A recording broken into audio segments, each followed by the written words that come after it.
আর message বলি আপনি স্ট্রিমিংটা শুরু করে দেবেন এটা প্লে শুরু হলে, ঠিক আছে?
Sneha, please start.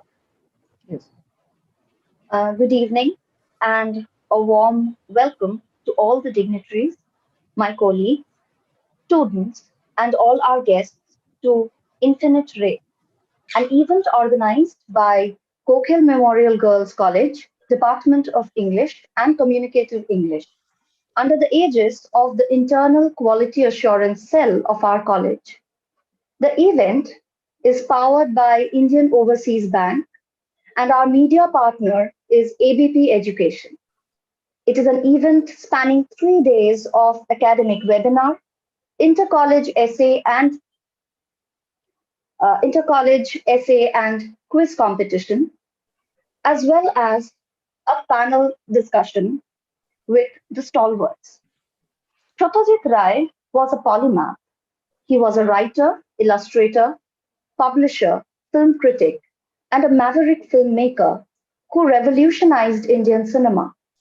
And this year, as he turned 100, it is only our humble tribute to the legend by revisiting his masterpieces and acknowledging his undeniable relevance in our lives.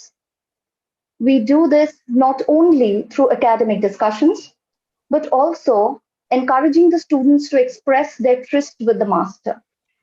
Hope all of us will have a very enriching experience through these events. Now, I would like to ask our principal ma'am, Dr. Otoshi Karfa, to deliver the welcome address.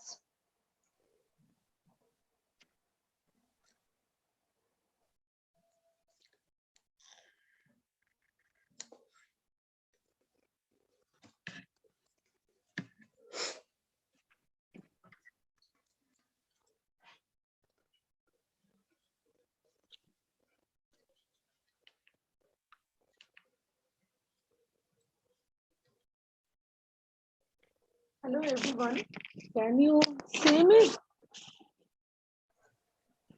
Yes, ma'am. Ma'am, your voice is not properly audible. একটু আস্তে শোনা যাচ্ছে, ভালো করে শোনা যাচ্ছে না।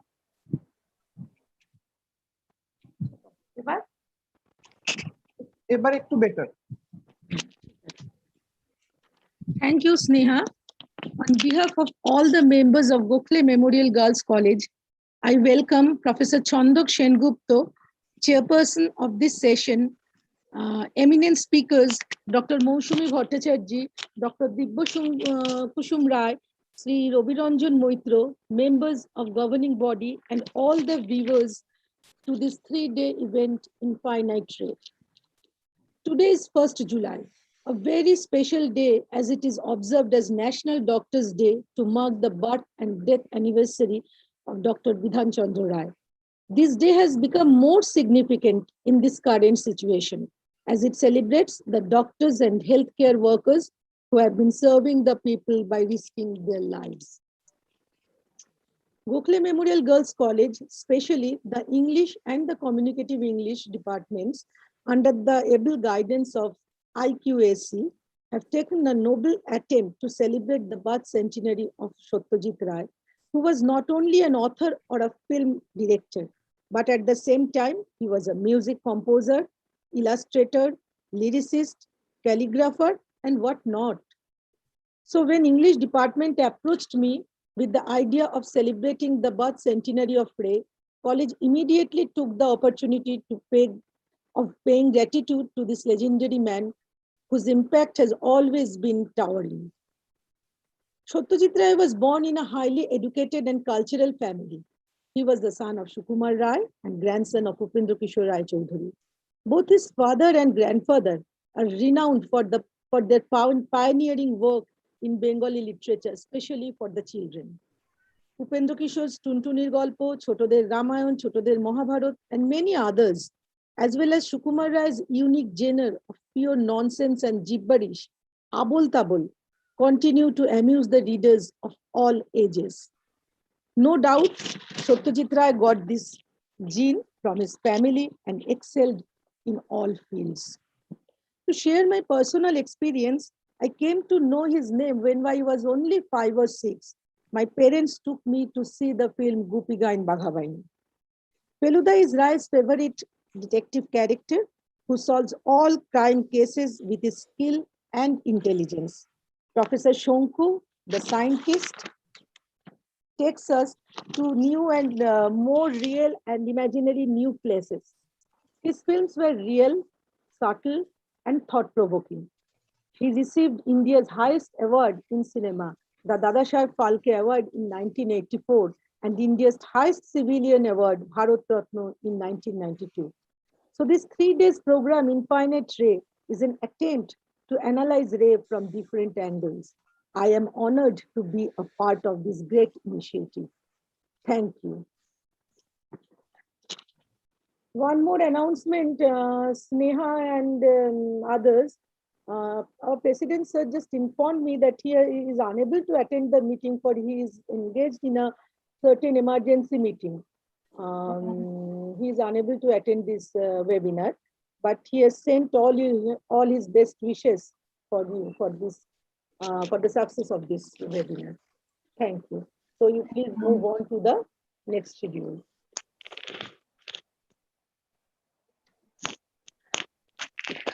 Navamita Di? Yes. Thank you very much, ma'am. I'm sorry to know that our GB president will not be able to attend this program. So we are ending the inaugural session here, and we will begin the academic session. Our chairperson for today's academic session is Professor Dr. Chandok Sengupta. I'm going to introduce him to our audience. Dr. Chandok Sengupta is a professor of history at Birkbeck College, University of London. He grew up in Kolkata, completed his PhD from the Johns Hopkins University in the USA, and moved to the UK in 1996. He is the author of several books, including The Race Before Satyajit, Creativity and Modernity in Colonial India, and is currently working on a new biography of Satyajit Ray. Thank you very much, sir, for coming. I welcome you to this academic session. Thank you very much, and thank you for the invitation. I'm honored and delighted, and as Shubham knows, various circumstances that I'm in, including a recent eye operation plus various other college involvements, mean that I can only be chair. He wanted me to speak, so you have probably been spared an ordeal simply because of these other involvements, entanglements that I'm currently under. So I'll be chair, a very, very non-interfering chair. I haven't actually received any instructions from Shubham about what he wants me to do, but I take it that I should introduce each speaker, and if you have a question period at the end of every paper or at the end of the 3 papers, then I should perhaps invite questions from the audience. But I don't know. You instruct me as I go along, and I promise to be a very obedient student in spite of my age and gray hairs. So, shall we begin? Yes, sir. And the order of play, I think, is with Moushami's paper. Yes, she is supposed to begin. Yeah. So Moushami, please go ahead. So we are going to give the introductions to the different speakers. Thank you for your very kind words. And it is indeed our misfortune that we will not be able to be an audience to your, to whatever you had to say. I now ask Sneha to please give the introduction to our next speaker, to our first speaker of this academic session. Thank you. Yes, thank you, Navamita Di. The first speaker for this academic session is Dr. Moushami Sen Bhattacharya. Dr. Moushami Sen Bhattacharya is an associate professor and head of the Department of English at the Sanskrit College and University, Kolkata. She has been teaching for the last 21 years and was formerly employed at Bolpur College, affiliated to Burdwan University.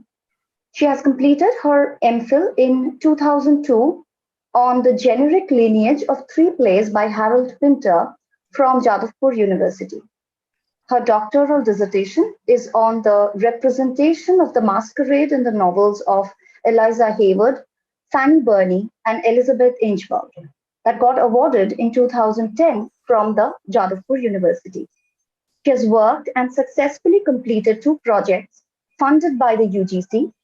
She has published both nationally and internationally, and her areas of interest include works on films of Ghotok and Rai, women's studies, gender studies, travelogues, studies of conflict zones and borders, partition literature, British women writings, and cultural studies.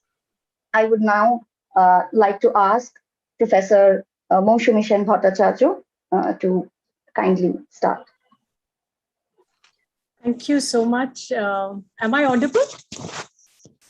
Yes, ma'am, you're audible. Yeah. It has been a real pleasure to get this opportunity to speak over here. Despite the pandemic, despite all the kind of nuisance that has been happening in all our lives for the past 1.5 years, it has been a real pleasure that you could arrange such a topic, and it has been one of my, this particular area where your seminar is based on is one of the very favorite areas of mine, and which is very close to my heart. I really thank Principal Ma'am, the faculty of Gokhale, specifically Shubham, for inviting me. And let us, I will not waste time, and I will just move on to the paper. Before that, if you permit me, sir, if I could just begin this is almost not an anecdote, but I could just begin my paper with a few lines by Tagore, which I find very relevant for my paper. I'll just check, give me a second so that I could actually check whether I can really share my screen, because this is having a problem. I have a PowerPoint ready, but I do not know whether I will really be able to do justice to it. Okay. Just give me a minute. I will manage to do this, I guess. Okay.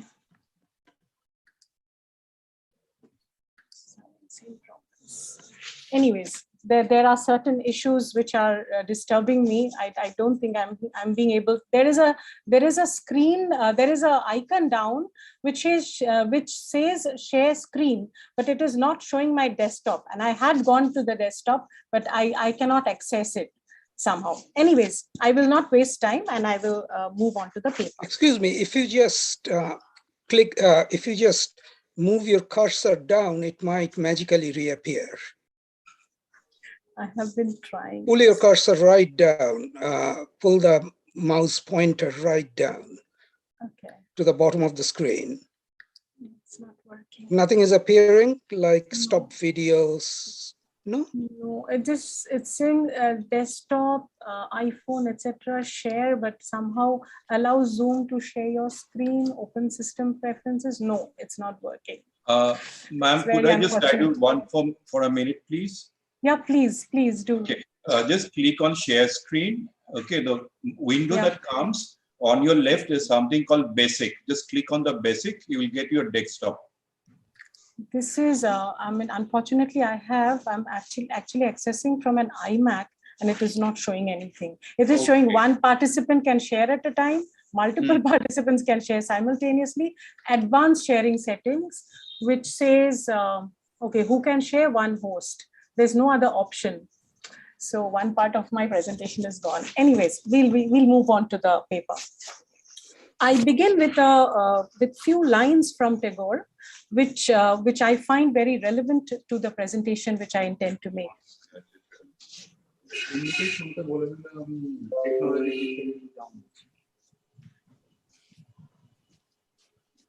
Hridaya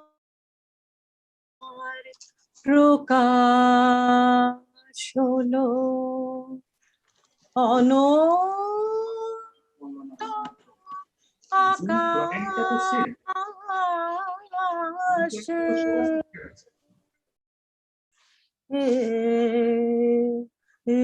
হৃদয় আমার প্রকাশ হলো বেদন মাসে উঠলো বেজে বাতাসে বাতাসে হৃদয় আমার প্রকাশ হলো। Okay, this was a prelude to the title of my paper is Dialectics of the Modern Woman, a study of Satyajit Ray's Mahanagar 1963. I'm very sorry, there was a wonderful PowerPoint which I prepared, but somehow due to the technical glitch, I'm not being able to access it. This particular presentation intends to explore the interaction between modernity, urbanization, and gender through its representation in literature and film. I propose to examine the changing perspectives in gender in the historical context of Kolkata, Calcutta during the 1950s as depicted in Satyajit Ray's Mahanagar, which was picturized in 1963. Incidentally, before I move on to the argument of the paper, I would just like to address one particular word, borrowing it from your title, where you're talking about modernity. Being a student of literature, the immediate context which we think about when we talk about modernity is the period of, as Bradbury and Macfarlane talks about, between 1890 to 1930. That was the British background. But we find that this was also a period where Bengal, India, was going through a turbulent phase, just moving on from the Renaissance, the movement from the 19th century. There was the anxiety of the partition and obviously the emergence of the woman into the public sphere. Now, the interface between history, literature, and film is a fascinating one. Both literature and film draw their resources from social history, and yet both attempt to bring out the subtle nuances, power, and gender shifts that operate within the historical reality. For both symbolism and suggestion operate at multiple levels and at parallel levels. Both employ the strategy of the flaneur, that is the roving eye, that observes and comments. An important rupture occurs in the consideration of time. Historical time is uniform and linear in progression, while both literature and film use the motif of the Bergsonian, quote unquote, Dury, which illustrates the richness of one particular moment as an insight into the paradigms of social history. Here, I propose to discuss how this works out in terms of gender. Ray's film Mahanagar, subtitled The Great City, is based upon Narendranath Mitra's Avataronika. I would like to briefly comment upon Ray's choice of author. Mitra's stories are primarily centered around the urban, lower middle class existence of the mid-1950s in a state ravaged by partition. Moreover, a significant majority of his stories engage with the predicament of the Bengali middle-class woman in a state of conflict. She has to step out into the public sphere to sustain her family and is caught in a tension between the older traditional patriarchal setup and the newfound status of agency. Once she crosses the threshold, she confronts the notion of the working woman as fallen. In Akhon, Ray writes, I'm quoting from Ray, in the figure of Arati's father-in-law, Priyogopal, I superimposed the character of a retired schoolmaster of Narendranath Mitra's story, Okinchan. The aim was to add a degree of sensitivity. In reality, Mahanagar is a superimposition of two stories, Avataronika and Okinchan, unquote. Of course, Ray was to defend the director's freedom to depart from the original later. When I am using someone else's story, says Ray, I quote, it obviously means that I find some aspects of the story attractive for certain reason. These aspects are always evident in the film. Others, which I find unsatisfactory, are either left out or modified to suit our needs. I do not give a thought to purists who rage at departure from the original. This is from Our Films, Their Films, unquote. The historical presence of the partition in Bengal is palpable in Satyajit Ray's film, as in the first film of Ritik Ghatak, Nagorik, The Citizen, which was cinematographed in 1952, which also centers around modern urbanization and its impact upon partition refugees. The chaotic influx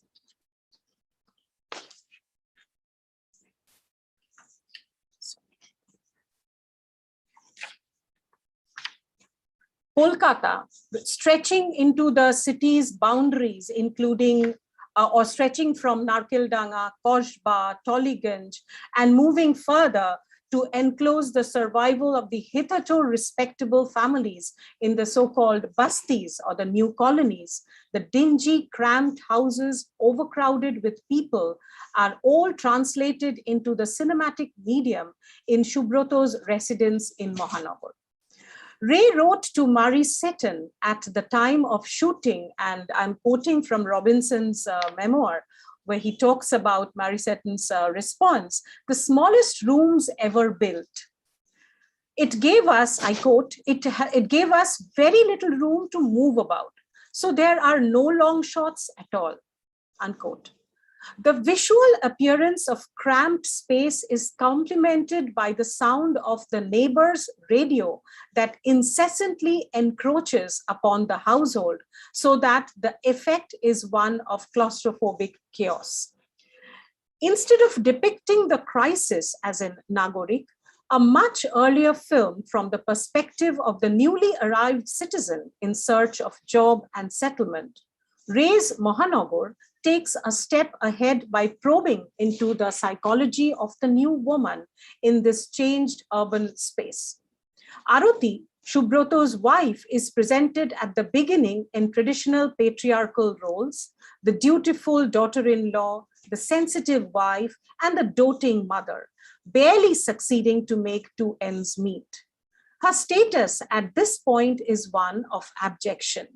one which is thoroughly dictated by social and familial pressures. Manobendra Saha points out, I quote, Narendranath's story was male-centric. Satyajit deflects the attention to Arati and the familial, social and economic conflicts that are caused by her job, unquote.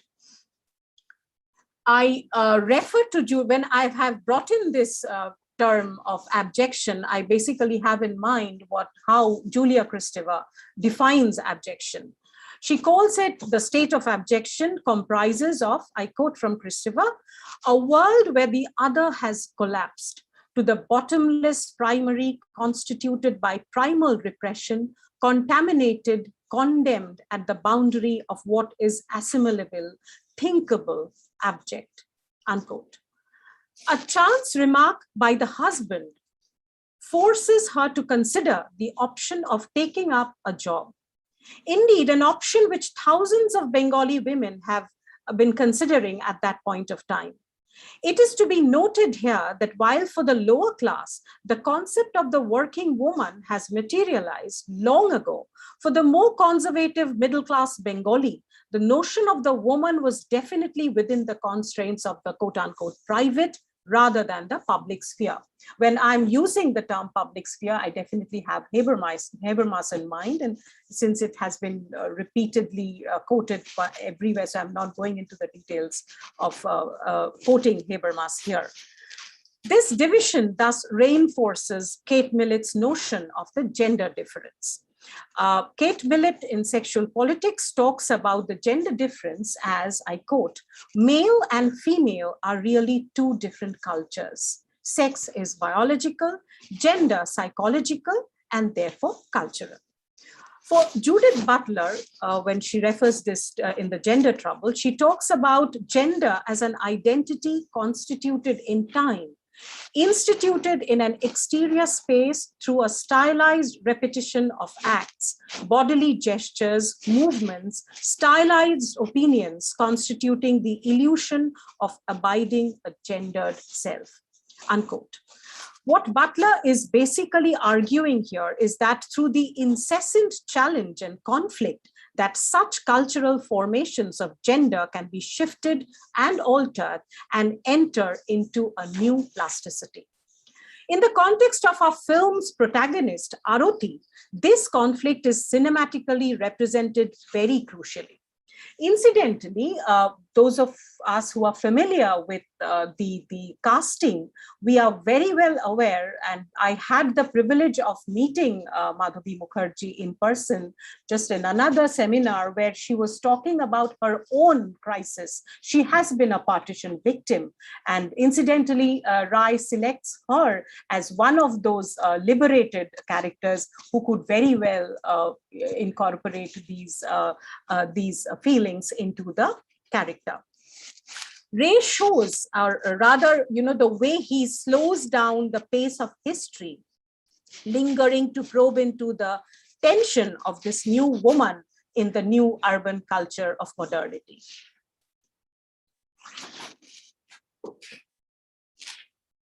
Faced with acute poverty on the other hand, and a patriarchal prejudice on the other, Arati vacillates. Ray brilliantly sets up. Now, I had clips from the film where I could really show the kind of angst that the character is undergoing. I'm so sorry that it's not really working. For the father-in-law and the mother-in-law, it is an anathema, a forbidden territory. While for Shubroto, enacted by Anil Chatterjee, the new man and the young sister-in-law Bani, it is a dire necessity. The dilemma within Arati is suggestively brought out in a moment of dury. Ray uses the patriarchal proverb, and it is repeatedly there in the conversation of the husband and wife. The place of a woman is at home.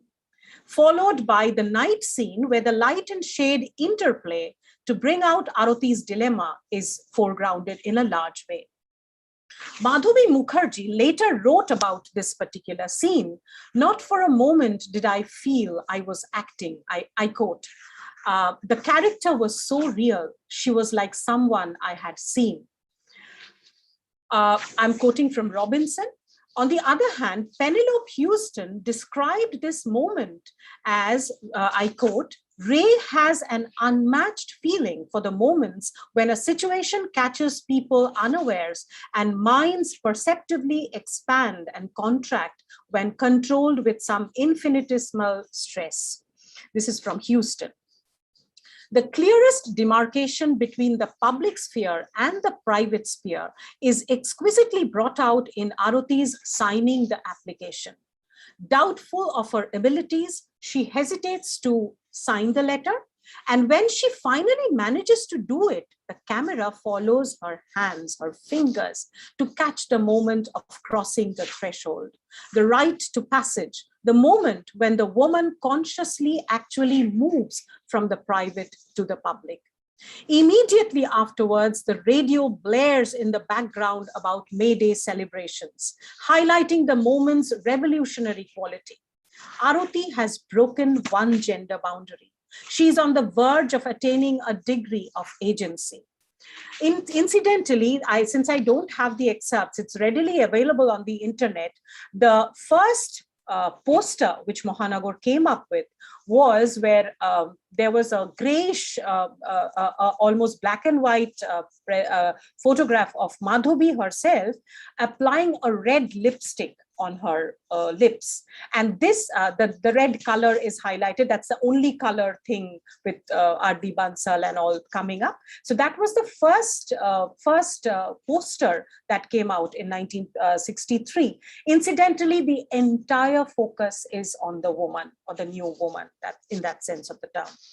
Ray provides poignant shots of her female colleagues on the road. Incidentally, if we have watched, all of us have indeed watched the movie time and again, we have seen how Ray starts with the feet of the woman. It's the Firangi girl, Edith, who starts the shot. Where I'm having this particular scene in mind, and then it moves on to the sari-clad Bengali women who are following the footsteps. So it takes almost, there are no dialogues. It continues for more than a minute. I had it, but unfortunately, possibly in some other time, I would be able to upload the entire PowerPoint and send it to your college.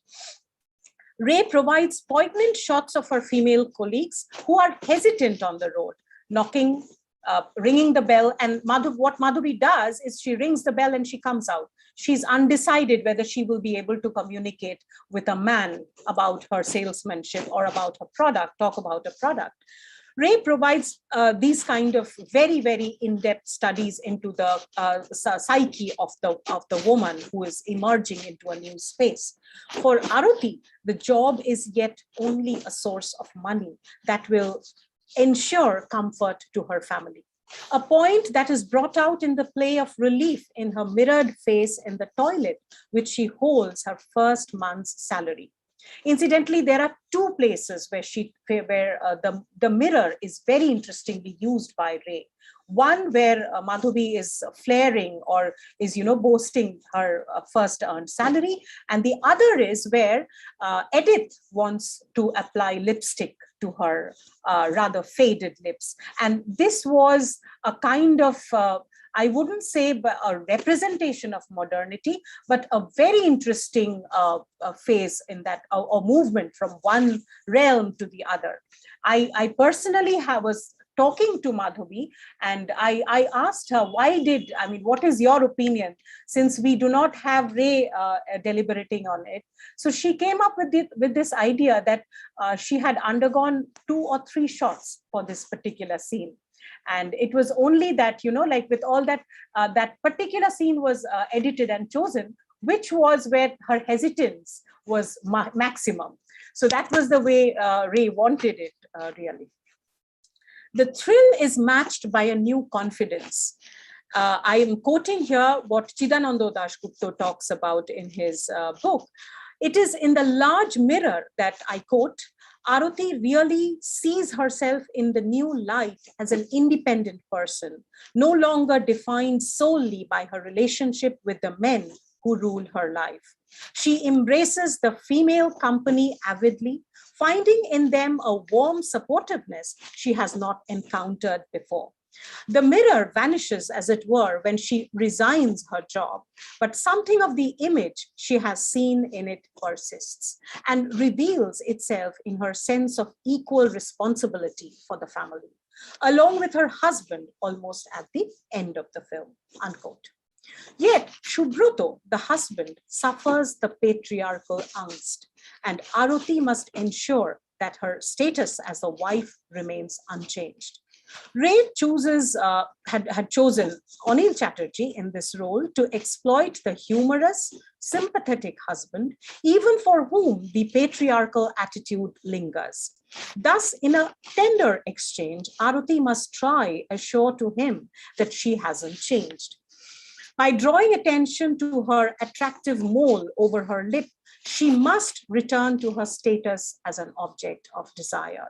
And how this is where, with the very little sexuality we find in Ray's film, it's a very, very iconic representation of the woman in all her aspects.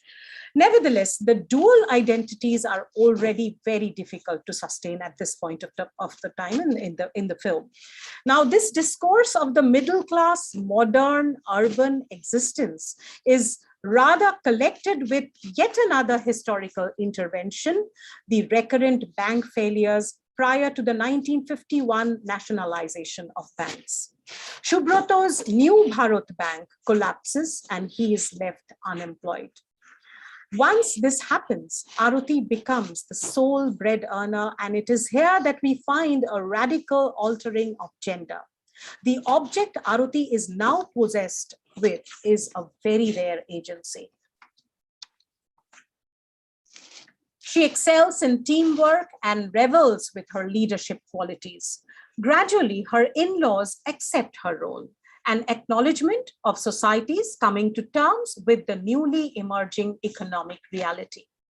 Had Ray's film ended here, it would have been an appealing slice of reality, a stroke of documenting changing times.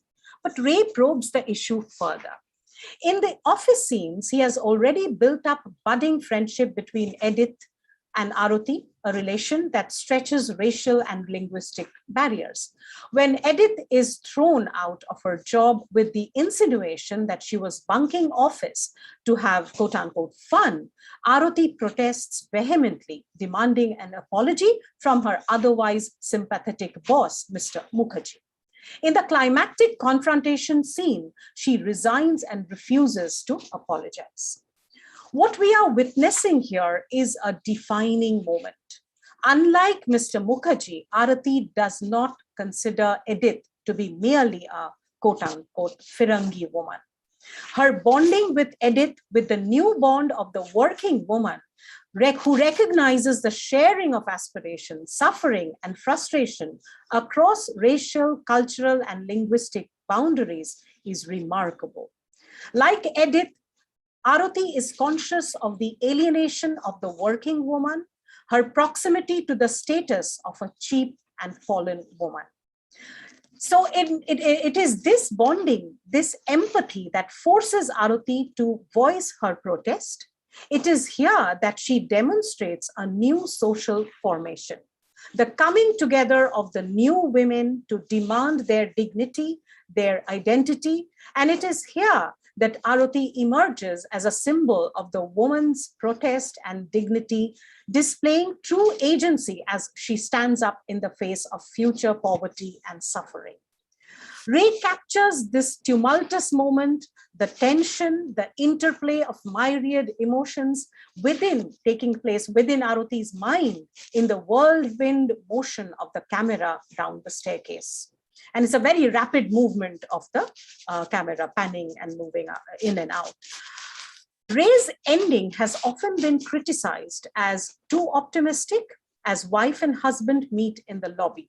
Subroto realizes the heroism displayed by his wife and acknowledges her agency. The original Mitra story closes with the husband and the in-laws abusing Aruti for committing a foolish deed. Together, the husband and the wife emerge into the jostling Mahanagar in search of new jobs. Their relationship is stabilized in an uncertain future, A fact suggesting by the two lamps, one burning, the other out of order. If my respected chairperson permits me, and it just struck me, I have another screen. Will I be permitted to be in a very uncouth way, just to show you that this particular last scene? If you permit me, I will go ahead, or I will conclude my paper. Oh no, go ahead, please, go ahead. Thank you so much. Just give me a second. I'm very sorry. I really prepared it with great care, but somehow this technical thing never gets into my head. I'm very sorry about this. Welcome to the club. This is happening with age, Exactly. All these young people are probably laughing at us. I prepared it all morning, but somehow it just got jinxed. It happens to me every day, and my students think I'm a clown. So, Just a moment, I'll show you this particular scene. It's very close to my heart.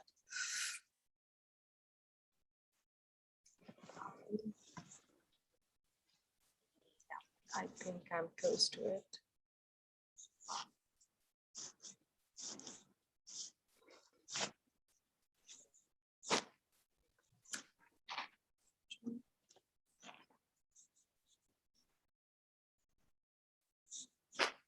This is not the one.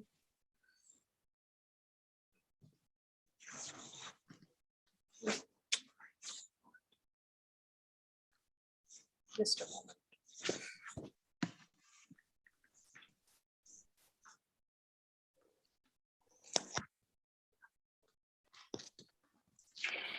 This is the scene where she's talking. Edith is there. Is it audible? Is it? Please, can you hear it? Yeah. Yeah. Yeah. You said stupid. Why not? What's wrong with using a little lipstick? You put red here, why not here?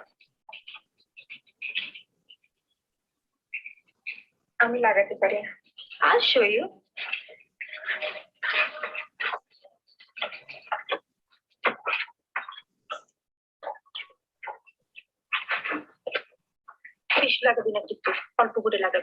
Alright, Baba, if you don't like it, you can take it off.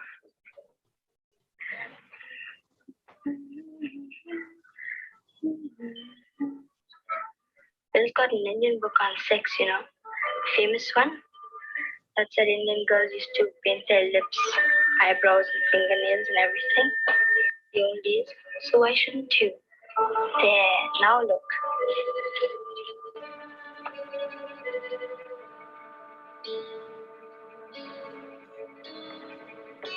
Don't you like it? It's very nice.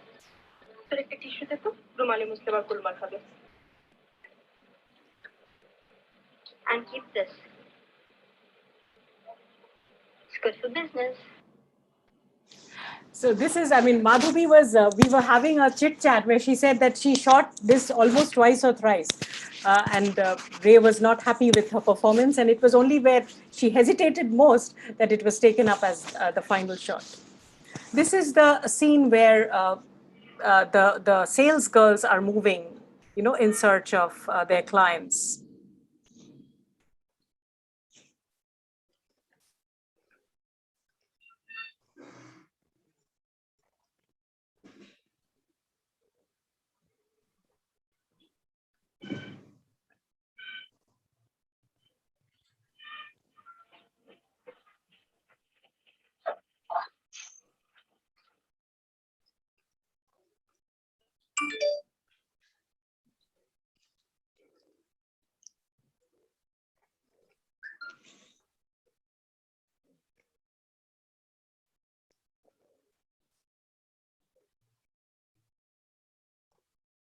This is where I was talking about how she just, scoots off and hesitates even to, any kind of deliberation, avoids it and leaves.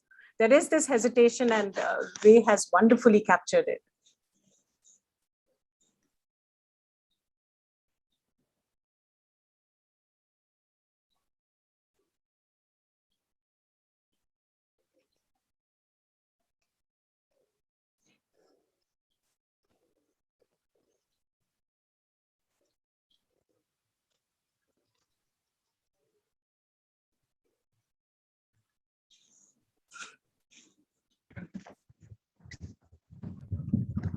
Okay, so this is one.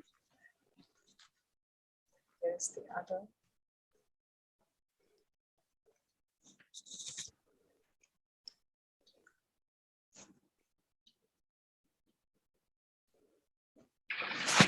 About little bakshish for you for being so nice.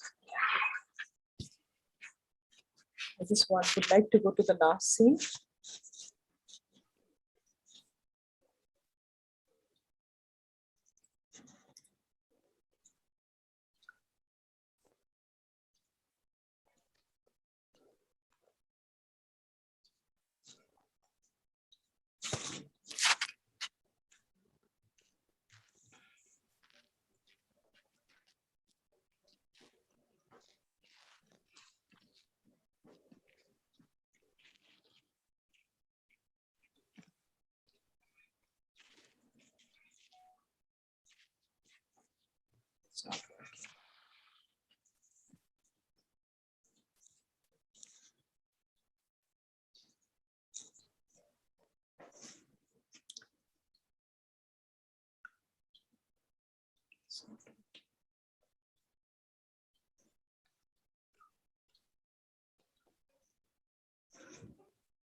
Sorry, no, I'm sorry. It's taking too much of time, and I'm going to eat on others.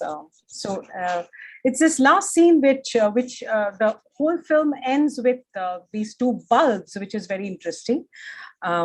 I will just wind up my presentation with one of the gloomy kind of atmosphere of uncertainty that we have as a new social gender formation or emerges, and where we have this new man and the new woman in the background of the new urban Mahanagar.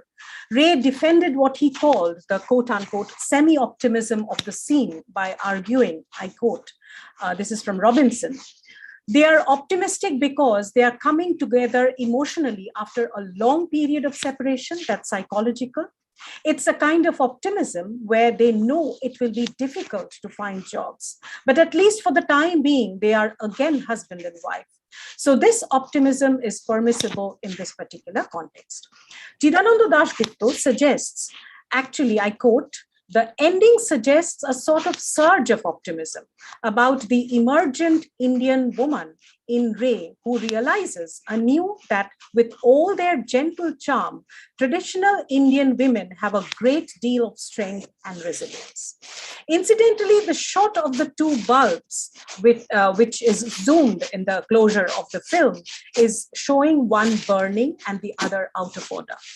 And this is purely accidental occurrence, but Ray realized its symbolical potential and retained it because it adds another layer of meaning to dignity and recognition for rights and privileges. It is one of those moments in the history of urban Bengal when the woman demanded parity and paved the way for women to work with dignity. Ray did not want to title this film The Great City. Instead, he had rightly chosen the title The Place of a Woman. Mahanagar thus stands as a document that traces the shift from the urbanization movement towards modernity and bringing into notions of patriarchy and the representation of this shift in the literary and cinematic media. Modernization, urbanization, social history, gender notions, literature, and cinema enter into a rather complex dialectic. As Jeanette Winterton once wrote, I quote from Winterton's an object called Essays and Effrontery, I quote, "When we let ourselves respond to poetry and films, we are clearing a space where new stories can roll. In effect, we are clearing a space for new stories about ourselves." Thank you. Thank you very much. And I have no idea what I'm supposed to do now. So maybe one of the organizers will help me out. Please, somebody come in and tell me what to do.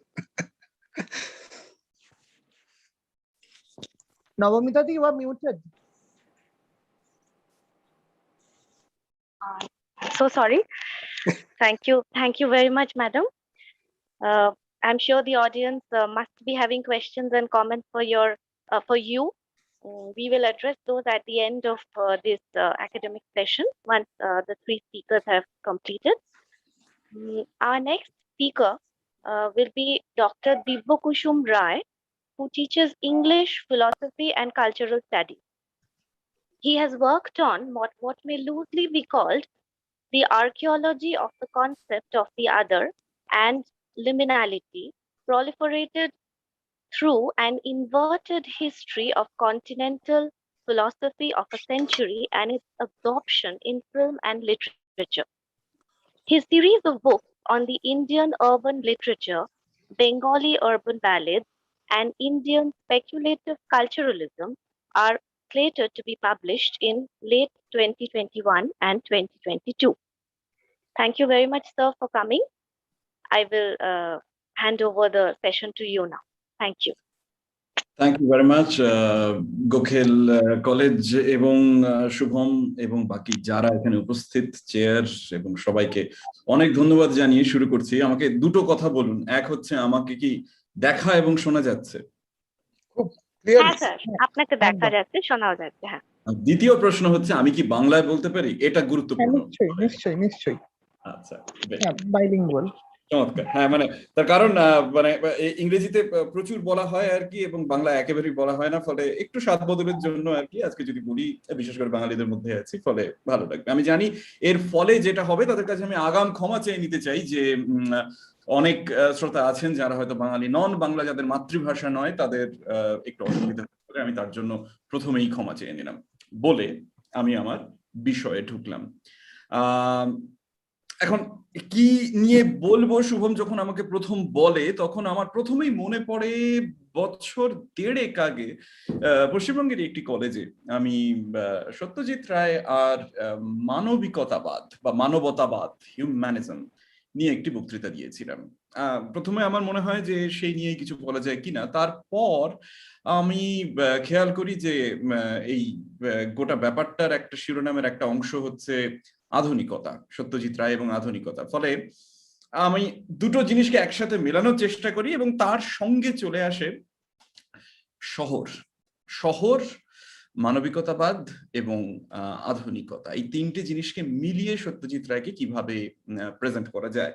আধুনিকতাবাদ এবং সত্যজিতের কথা এলে সেটা একটা মানে খুবই স্বাভাবিক আর কি। আমি নিশ্চিত এখানে সবাই জানেন, মানে আপনারা যদি না দেখে থাকেন তাও জানেন যে নেটফ্লিক্সে সাম্প্রতিককালে যে রে বলে সিরিজ অফ শর্ট ফিল্ম হয়েছে, তা নিয়ে বিতর্কের কোনো শেষ নেই।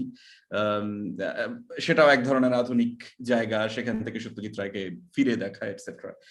আমি সেই নিয়ে কোনো মন্তব্য আপাতত করবো না, যদিও প্রায় প্রতিটি টকের শেষে, মানে আমার প্রায় অভ্যাসই হয়ে গেছে যে প্রায় প্রতিটি টকের শেষে সাধারণভাবে আমাকে সব সময় জিজ্ঞাসা করা হয় যে আপনি এই কি বলে যেন ওটাকে, ওয়েব প্ল্যাটফর্ম এবং ইত্যাদি নিয়ে, সিনেমাটিক তার অ্যাপ্লিকেশন যা, সেগুলো নিয়ে বলুন। এই গেল প্রথম কথা, প্রথম ডিসক্লেইমার। দ্বিতীয় ডিসক্লেইমার হচ্ছে আমি ঠিক ফিল্ম তাত্ত্বিক নই, ফিল্ম তাত্ত্বিকের একেবারে ধারে কাছে নিয়ে। আমি বিভিন্ন সাংস্কৃতিক ব্যাপারে নাক গলিয়ে থাকি ঠিকই, কিন্তু আমি আসলে সাহিত্যের ছাত্র। ফলে এই লেখাতেও কিছুটা ইতিহাস, কিছুটা সাহিত্য চলে আসবে, তবে আমি ফোকাস সত্যজিৎ রায়ের উপরই রাখার চেষ্টা করব। আগামী 40 মিনিটে আমি আমার লেকচার শেষ করব এবং তার আগে আমি ক্যামেরাটি অফ করব এবং সঙ্গে সঙ্গে আমি চলে যাব একটি স্লাইড শো যেখানে আমি করেছি, আদারওয়াইজ ডিস্ট্রাকশনটা একটু বেশি হয়। এই আমি করলাম ভিডিও এবং আপনারা অনুগ্রহ করে আমাকে জানাবেন যে আপনারা দেখতে পাচ্ছেন কিনা, আমার স্লাইড মানে স্ক্রিন শেয়ারটা দেখতে পাচ্ছেন কিনা। দেখা যাচ্ছে। Thank you very much. আমি নাম দিয়েছিলাম দুটো, একটা হচ্ছে বাংলা, অন্যটা ইংরেজি। একেবারে সঠিক তর্জমা বলা যায় না ইংরেজিটা বাংলার, কিন্তু মানে আমি যা বলতে চাই তার কাছাকাছি যাওয়া যায়। ইংরেজিটার উপরে আমি আপাতত আর কোনো মনোযোগ দিচ্ছি না। আমি বরং বাংলাটার উপরই দেখা যাক। এই অভ্র একটা অদ্ভুত ফন্ট করে দেয়, বিশেষ করে এই ম্যাক যেটাতে আমি ইউজ করছি, সেখানে যেটা কি হয়েছে আমি নিজেও জানি না, কিন্তু আমি পড়ে শোনাচ্ছি আপনাদেরকে, আশা করি আপনারা বুঝতে পারবেন। শহুরেপনার বৃত্তায়ন, মানবিক, নাগরিক এবং সত্যজিৎ রায়ের কালো পর্যায়। অর্থাৎ আমি খুব মেথডিক্যালি জিনিসটা অ্যাপ্রোচ করতে চাই, সক্ষম হব কিনা সেটা অন্য প্রশ্ন। চাই হলো, আমরা দেখুন আমরা তিনটি বিষয় নিয়ে কথা বলছি, মানবিক, নাগরিক মানে basically the humanist, the urban, এবং সত্যজিৎ রায়ের কালো পর্যায়, the chronology of Satyajit Ray. এইটা বলার সঙ্গে সঙ্গে এক ধরনের ওভার আর্কিং আর্গুমেন্ট হিসেবে আমরা রাখছি এখানে শহুরেপনার বৃত্তায়নকে, যেটাকে আমি ইংরেজিতে এখানে বলেছিলাম দ্য এইটাভিস্ট আরবান। যেমন বললাম, ঠিক সঠিক তর্জমা নয়, কিন্তু আশা করি আমি যখন শেষের দিকে যাব, আমি এটা নিয়ে এখন মাথা ঘামাচ্ছি না, শেষের দিকে যাব তখনই বৃত্তায়ন ব্যাপারটা এক্স্যাক্টলি কি, কেন, কিভাবে এলো সেটা বোঝা যাবে। কিন্তু আপাতত আমরা তিনটি টার্মে মনোনিবেশ করি, একটা হচ্ছে মানবিক, দ্বিতীয় হচ্ছে নাগরিক, তৃতীয় হচ্ছে সত্যজিৎ রায়ের কালো পর্যায়। ঠিক এই সিকোয়েন্সেই আমাদের আলোচনা এগোবে। প্রথমেই বলা যাক মানবিক নিয়ে। এখন দেখুন, হিউম্যানিজম একটা অতি কঠিন বিষয়, আপনারা জানেন, মানে কঠিন তার মূল কারণ এটা এত ভাস্ট একটা জিনিস আর কি। এবং সত্যজিৎ রায় সম্পর্কে উনি যে একজন হিউম্যানিস্ট কোট আন কোট ফিলোসফার, বিশেষ করে এটা পাশ্চাত্যের ক্রিটিকরা এত বেশি বলেছেন যে সেটা একটা আলাদা মানে, সত্যজিৎ রায় হিউম্যানিজমের এক ধরনের আলাদা পোস্টার বয় হয়ে গেছেন বহুদিন আগেই। আমি এখানে আপনারা চোখের সামনে যেটি দেখতে পাচ্ছেন সেটি জিওভানি বোকাচ্চিওর, সেটা 14শ শতকে। জিওভানি বোকাচ্চিওকে অনেক অর্থেই হিউম্যানিজমের পিতৃতুল্য বলা চলে, ওয়েস্টার্ন হিউম্যানিজমের পিতৃতুল্য। কিন্তু ওয়েস্টার্ন হিউম্যানিজম, এখানে এটাও বলে রাখা দরকার এই যে ওয়েস্টার্ন হিউম্যানিজম আর ইস্টার্ন হিউম্যানিজমের মধ্যে আপনারা জানেন একটা গভীর পার্থক্য আছে। আপনারা ইস্টার্ন হিউম্যানিজমের ক্ষেত্রে আপনারা বেদ এর কথা বলে শুনেছেন, উপনিষদে হিউম্যানিজমের কথা শুনেছেন, আপনারা জানেন যে সর্বত্র সুখিনা সন্তু সর্বে সন্তু নির্মায়া, মানে সবার ভালো, সবার কিছু নিয়ে। শুধু তাই নয়, এর থেকে বড় কথা, ইস্টার্ন হিউম্যানিজম, বিশেষ করে ভারতীয় চর্চা অফ মানবতাবাদ, তাতে এটাই ধরে নেওয়া হয়। এবং চিদানন্দ দাশগুপ্ত যখন সত্যজিৎ রায় সম্পর্কে লিখছেন, তখন এটা বলতে গিয়ে উনি এটাও খুব চমৎকার এক্সপ্লেইন করেন এই বলে যে ইস্টার্ন হিউম্যানিজমে মানুষ হলো আসলে একটা ওই যাকে বলে স্পেক অফ ডাস্ট, ধূলিকণা, একটা বড় স্কিম অফ কসমিক থিংসে একটা ধূলিকণা। মানে আমি যে মাটিতে পা রাখছি, আমার পদপিষ্ট হয়ে যে একাধিক অর্গানিজম, প্রাণী, জীব ইত্যাদি মারা পড়ছে, তার জন্য আমি ক্ষমা প্রার্থী। এই হচ্ছে ইস্টার্ন হিউম্যানিজমের খুব গোড়ার কথা। এগুলো মানে অতি সরলীকরণ হচ্ছে, কিন্তু সময়ের জন্য কিছু করার নেই। আর দ্বিতীয়, আবার ওয়েস্টার্ন হিউম্যানিজমের ক্ষেত্রে জিনিসটা অন্যরকম হয়ে দাঁড়ায়। সেখানে সেখানে অ্যানথ্রোপোসেন্ট্রিক হিউম্যানিজম, দেকার্তের কথা আপনারা সকলেই জানেন, কজিটো এরগো সুম, I think therefore I am, আমি আছি সেই জন্য গোটা পৃথিবী আছে, আমার চোখ দিয়ে গোটা পৃথিবী উদ্ভাসিত হচ্ছে। রবীন্দ্রনাথ পরে, বেঙ্গলি রেনেসাঁ পরে লিখেছেন, আমারই চেতনার রঙে পান্না হলো সবুজ, চুনি উঠলো রাঙা হয়ে। অর্থাৎ আমি যতক্ষণ না দেখছিলাম তখন সেগুলোর কি রং ছিল বা কি তার ব্যঞ্জনা ছিল তা আমরা জানি না। তা আমরা জানি না, মানে আমি যা দেখতে পাইনি তার আমি ডিফাইন করব কি করে, সংজ্ঞায়িত করব কি করে। এই যে দুটো স্কুল আলাদা আর কি, দুটো ট্র্যাডিশন, দুই ধরনের দুটো সম্পূর্ণ প্রক্ষেপণ, সেটাকে যদি আমরা কোনোভাবে একসঙ্গে আনার চেষ্টা করি, এটা হচ্ছে আমার argument from the very beginning, ফলে এটা বলে রাখা দরকার। সেটা হচ্ছে মূলত বেঙ্গলি রেনেসাঁ হিউম্যানিজমের আইডিয়া।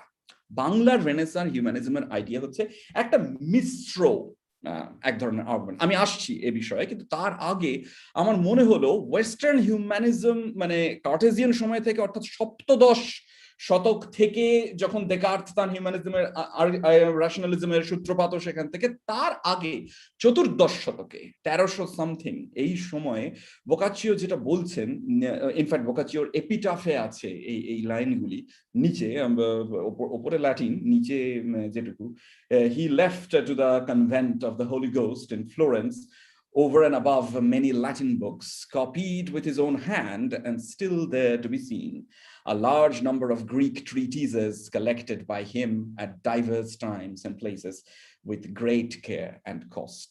অর্থাৎ বোকাচ্চিওর যাবার সময় কনভেন্ট অফ হোলি গোস্ট, ফ্লোরেন্সের কনভেন্ট অফ হোলি গোস্টে বোকাচ্চিও কি রেখে গেল?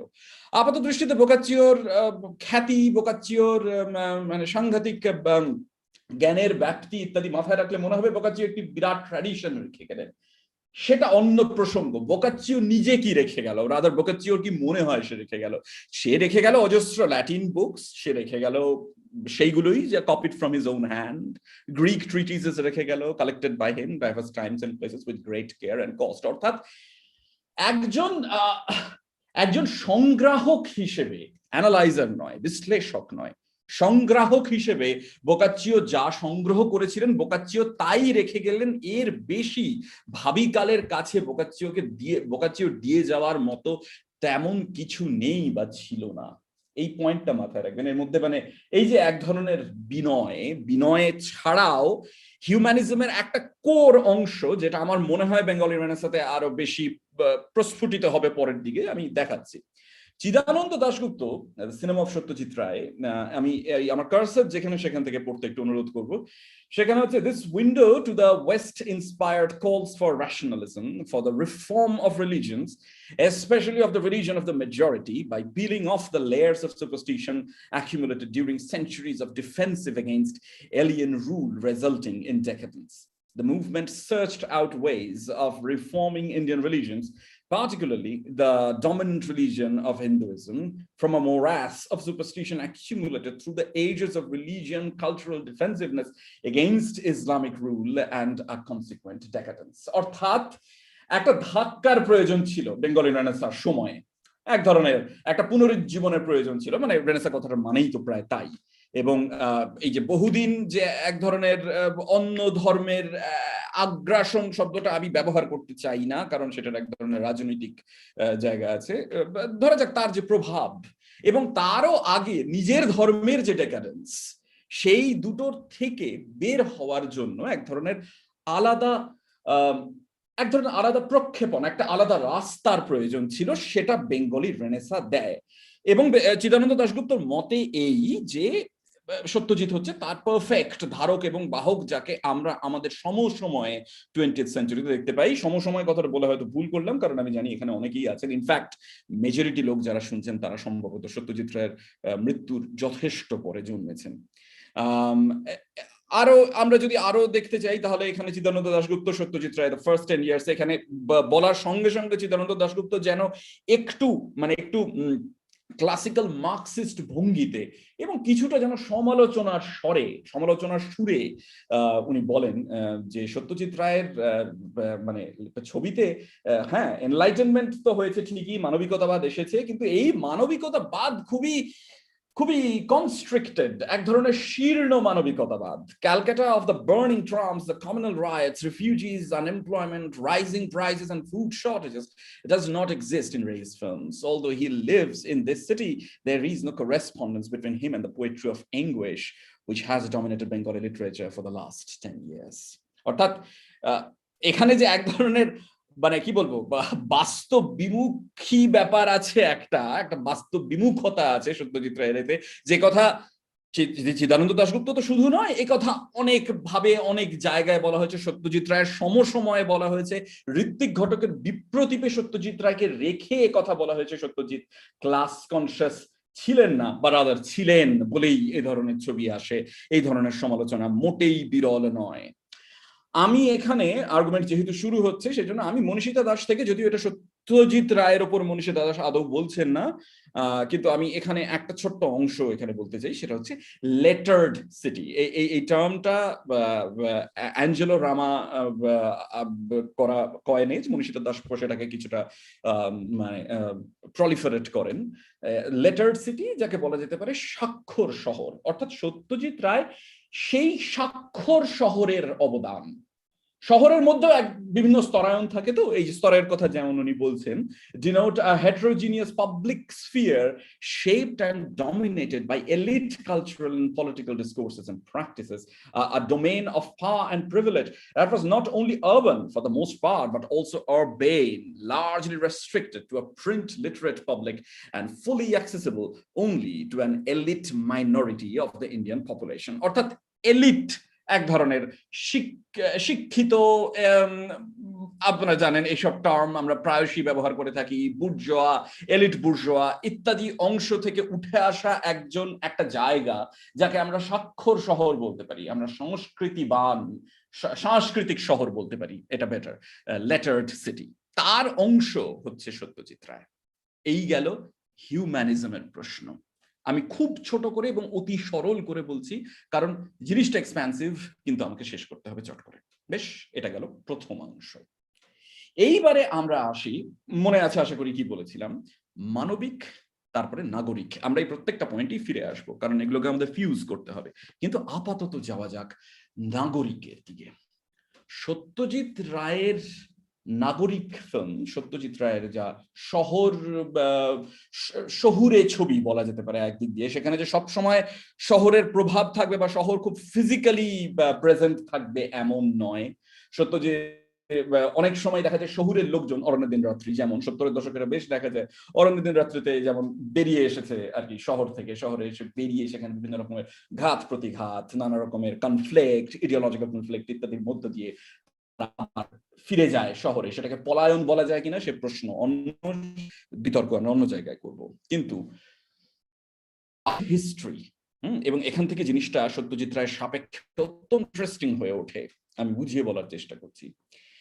শহরের মানে ধরুন আরবান হিস্ট্রি, মানে আমি একেবারে ইতিহাসের অর্থে বলছি না, বরং বলা যেতে পারে আরবান ফিলোসফির history, literary history of the urban, যার মধ্যে সমাজ, ইতিহাস, ফ্যাকচুয়াল ইতিহাস সমস্তই আছে। সেটা কিন্তু সত্যজিৎ রায়ের, বা বলা যেতে পারে সত্যজিৎ রায় তার বিপ্রতীপে যান। এখানে বৃত্তায়নের প্রশ্নটা আসে, কিরকম বোঝানো যাক। দেখুন, আরবান হিস্ট্রি বা হিস্ট্রি অফ আরবানিজম বা আরবানিজম অ্যাজ আ স্কুল কিন্তু একটা অত্যন্ত, মানে সেই অর্থে দেখতে গেলে একটা অত্যন্ত রিসেন্ট ফেনোমেনা। সেটা মানে 19বিংশ শতাব্দীর শেষ থেকে urban philosophy as a school emerge করতে শুরু করে, তাও ইউরোপ থেকে।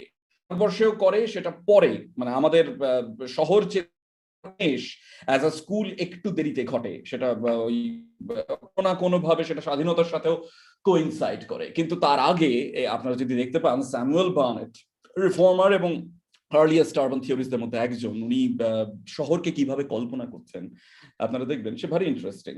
The city will extend far and wide, but the air will be so clean that no quarter will be unhealthy on account of some, and the tram service will be so complete that no quarter will be isolated.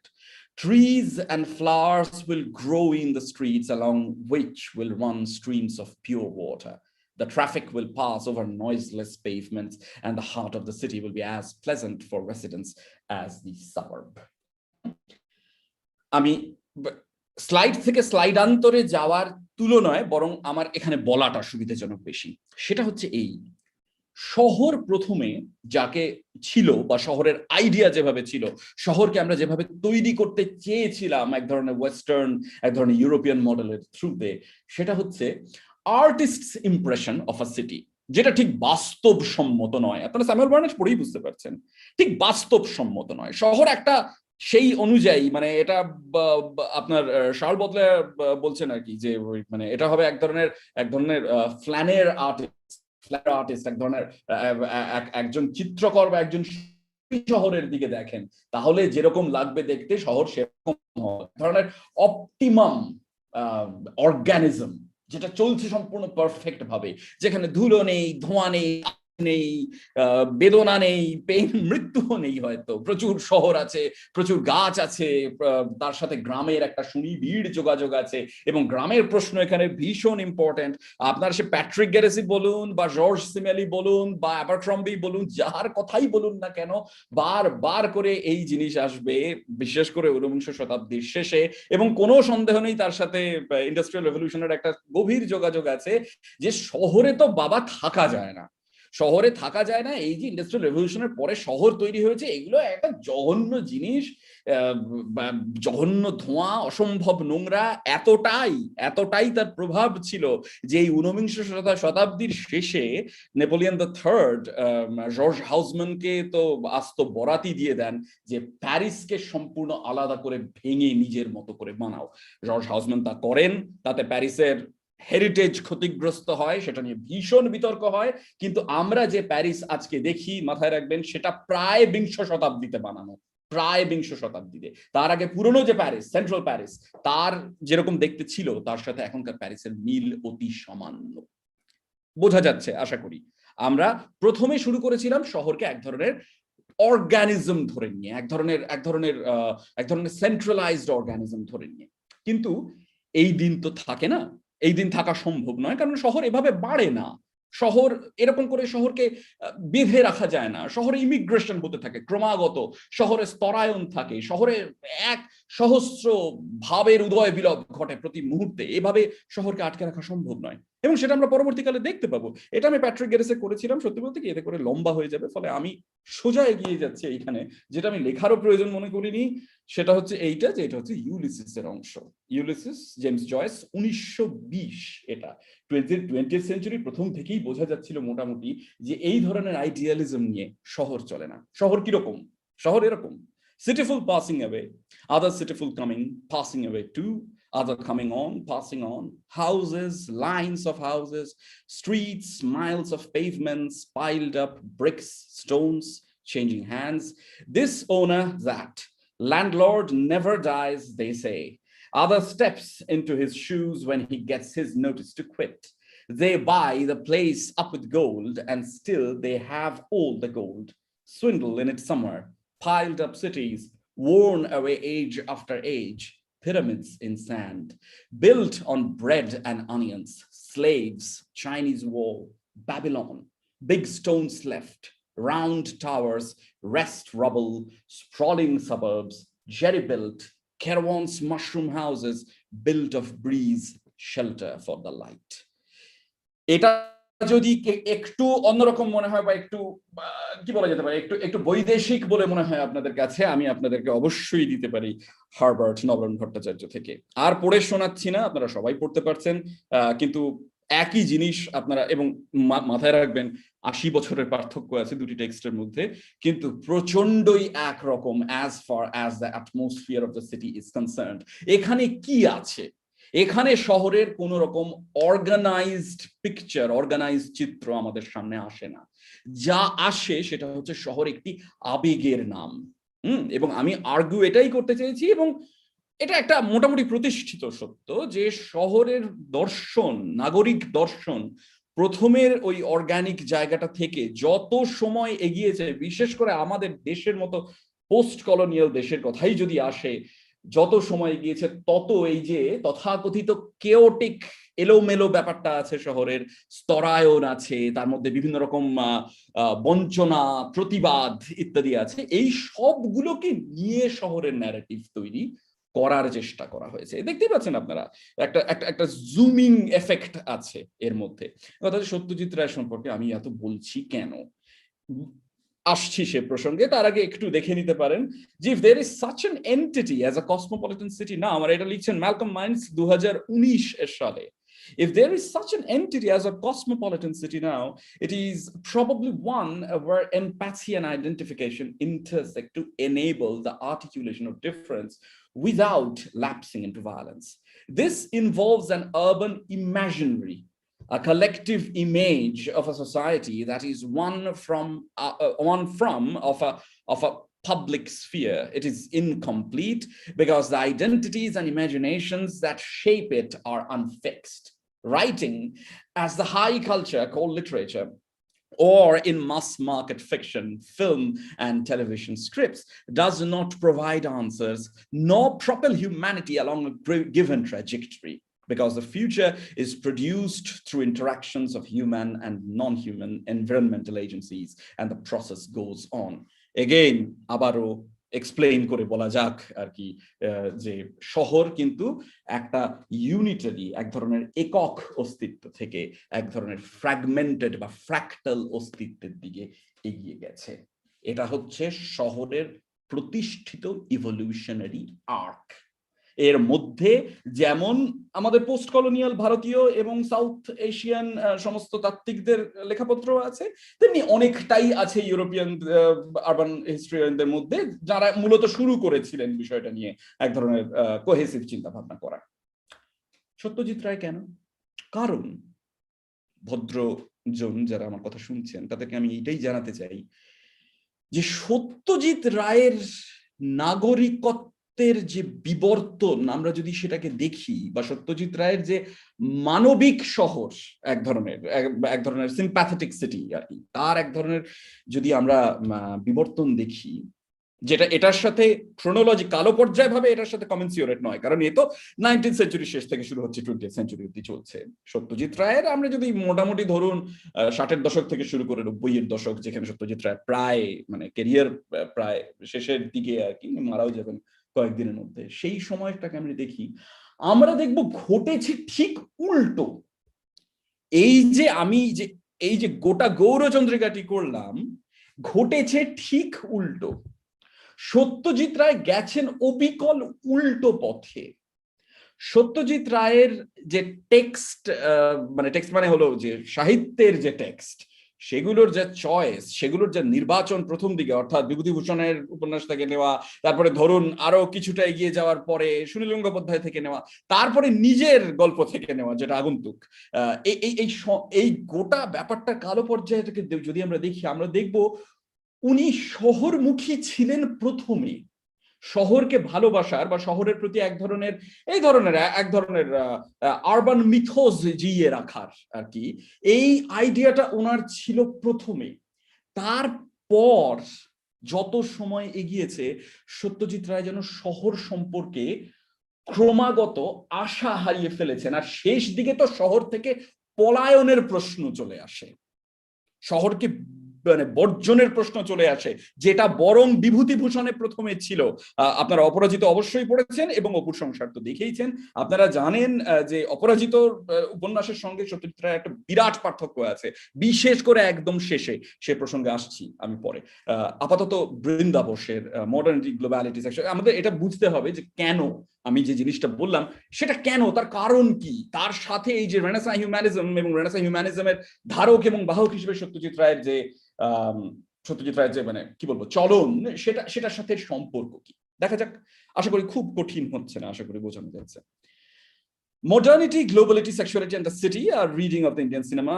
প্রবন্ধে বৃন্দাবস বলেছেন, the rise of the urban in our time was given a certain agent. Actually তিনজন থিওরিস্টকে উনি এখানে coat করেন। একজন হচ্ছেন রবি বাসুদেবন, একজন হচ্ছে জ্ঞান প্রকাশ, অন্যজন হচ্ছেন আশিস নন্দী। আমি তিনটে অংশই শুধু পড়বো এবং তিনটে অংশে আমরা দেখবো যে ভারতীয় তাত্ত্বিকরা মূলত শহরকে, পোস্ট কলোনিয়াল সিটিকে নাগরিক তো বটেই, কিন্তু ভারতীয় নাগরিকের জায়গা থেকে কিভাবে তত্ত্বায়িত করছেন দেখা যাক। The rise of the urban in our time was given a certain urgency by globalization. Globalization, with its mixture of enforced commodification, spatial transformations, and urban ruin, excavated the city from margins of academic and literary writing to a new public discourse that suddenly assumed the givenness of urban space. Newness, the old battle cry of modernity, was now fused with the sensorium of the urban life. অর্থাৎ সময় একটা অদ্ভুত সময় আর কি, এখানে মানে globalisation, commodification, spatial transformation, urban ruin সব কিছুকে একসঙ্গে এনে তবে মডার্নিটি, পোস্ট কলোনিয়াল মডার্নিটি আমাদের নাগরিক প্রেক্ষিতে যা আসে আর কি, সেটা আমাদের সামনে এসেছে। এক ধরনের খুব মিক্স, মানে আমরা শুরুই করেছি একটা মিক্সড জায়গা থেকে, ইউরোপিয়ানদের মতো নয়, আমরা শুরুই করেছি এক ধরনের মিক্সড জায়গা থেকে। আরো পড়া যাক। এবং আশিস নন্দী এখানে বলছেন একটু সামান্য অন্য কথা, যদিও খুবই সম্পর্কিত কিন্তু একটু অন্য কথা। In the whole southern world, the beckoning magic of the new colonial metropolis frames the mythic journey to the city.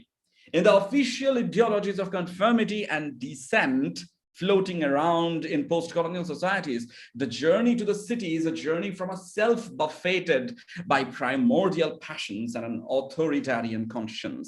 The village is seen as a repository of these, to a self-identified with fully autonomous ego functions. Ashis Nandi, আমরা যদি পুরো লেখাটা পড়তাম আশিস নন্দী, তাহলে সেটা অন্য প্রসঙ্গে যেত, কিন্তু এটা 2000 সালে লেখা Ashis নন্দীর।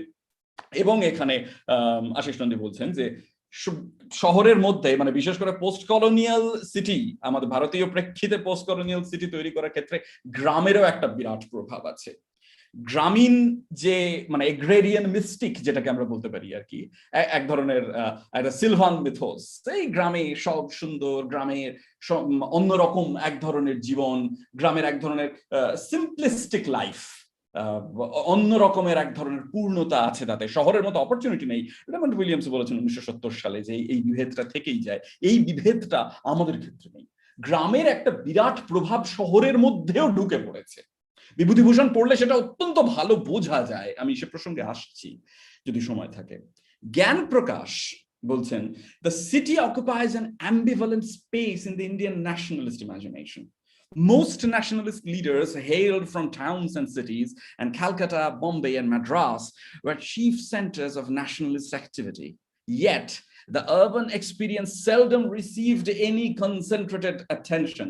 Indeed, the nationalists looked to the village in defining India.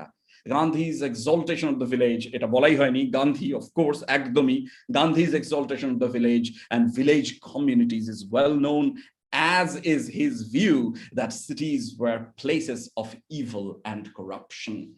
এতটা র্যাডিক্যাল পজিশন মহাত্মা গান্ধীর মতো হয়তো মানে বর্তমান সময়ে কেউ নেবে না, বা নিতেও পারে, বলা যায় না যে অবস্থা। কিন্তু কিন্তু এটা মানে এটা নিয়ে কোনো সংশয় নেই যে এক ধরনের এগ্রেরিয়ান মিস্টিক, এক ধরনের চাষাবাদের প্রতি আইডিয়ালিস্টিক মনোভাব পোষণ করা, যা যা ভিজুয়াল দৃশ্যকল্প ভেসে আসে আমাদের সামনে, দিগন্ত বিস্তৃত ক্ষেত, এই জিনিস গ্রামের সঙ্গে মিলিয়ে কিন্তু আমাদের নাগরিক চেতনায় বারবারই হানা দেয়।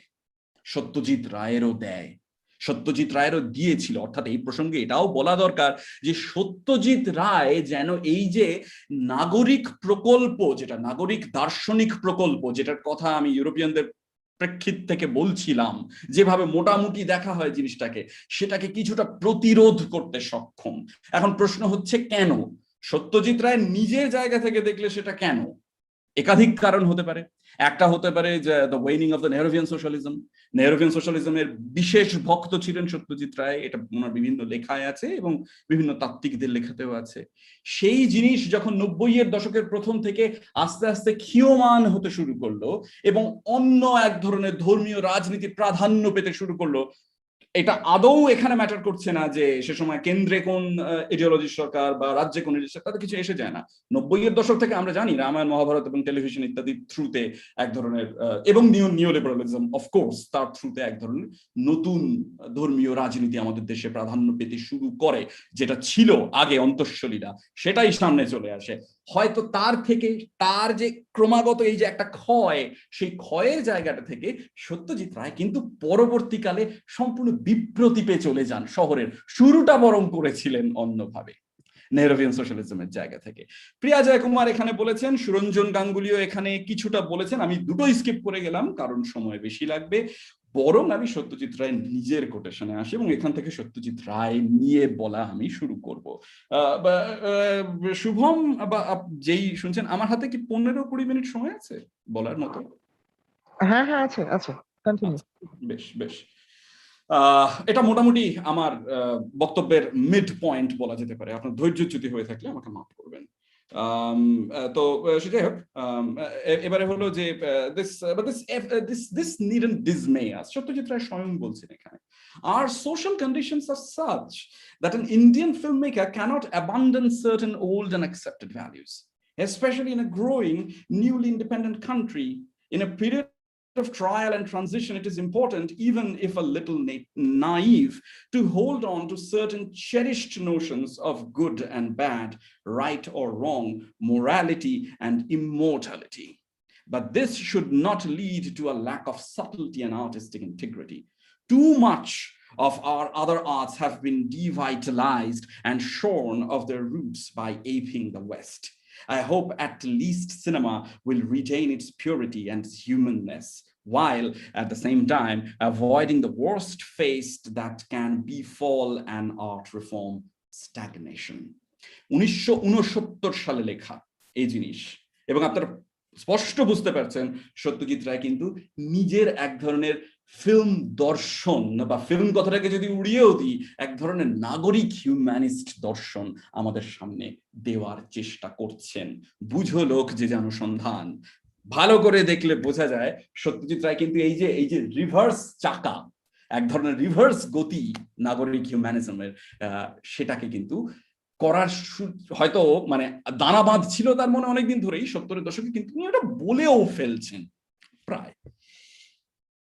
এই যে দৃশ্য মানে জিনিসটা আপনার সামনে দেখতে পাচ্ছেন, এটা আপনারা অনেকেই চিনতে পারবেন। এটা হচ্ছে অপরাজিতর শেষ কয়েকটি লাইনের আগের কয়েকটি লাইন বেসিক্যালি।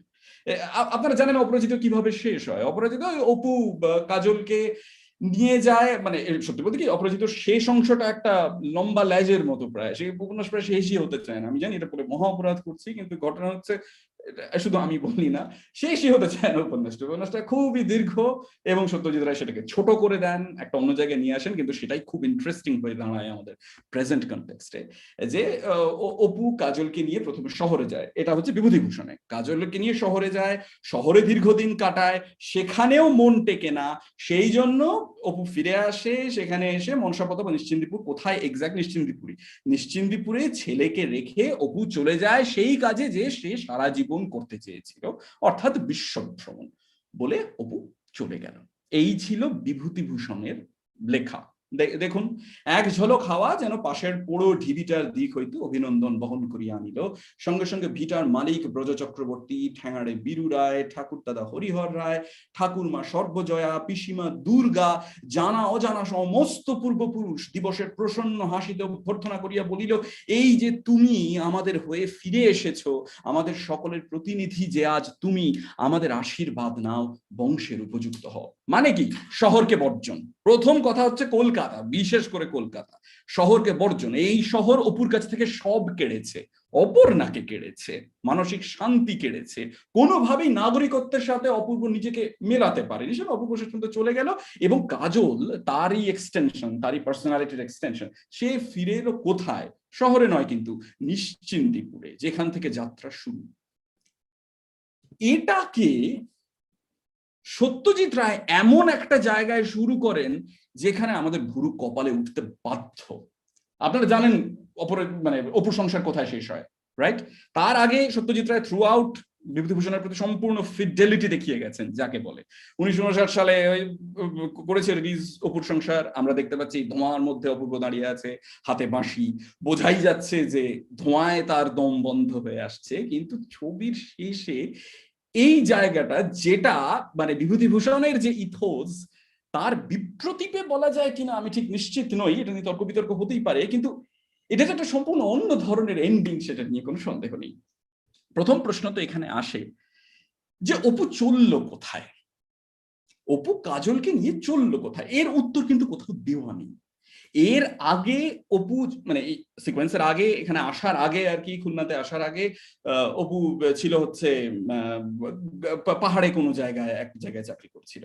সেখান থেকে ছেলের খবর পেয়ে তার অনুতাপ হয়, সে ফিরে আসে কাজলের কাছে, কাজলের সাথে কন্ট্যাক্ট রিএস্টাবলিশ করে এবং কাজলকে নিয়ে বেরিয়ে পড়ে। ব্যাপার হচ্ছে এই জিনিস কিন্তু আছে 20 পরিচ্ছেদ সম্ভবত আর কি, বা তার সামান্য আগে পড়ে, কিন্তু অপরাজিততে এই জিনিস আছে যে নিয়ে গেল ছেলেকে, কিন্তু গেল কোথায়?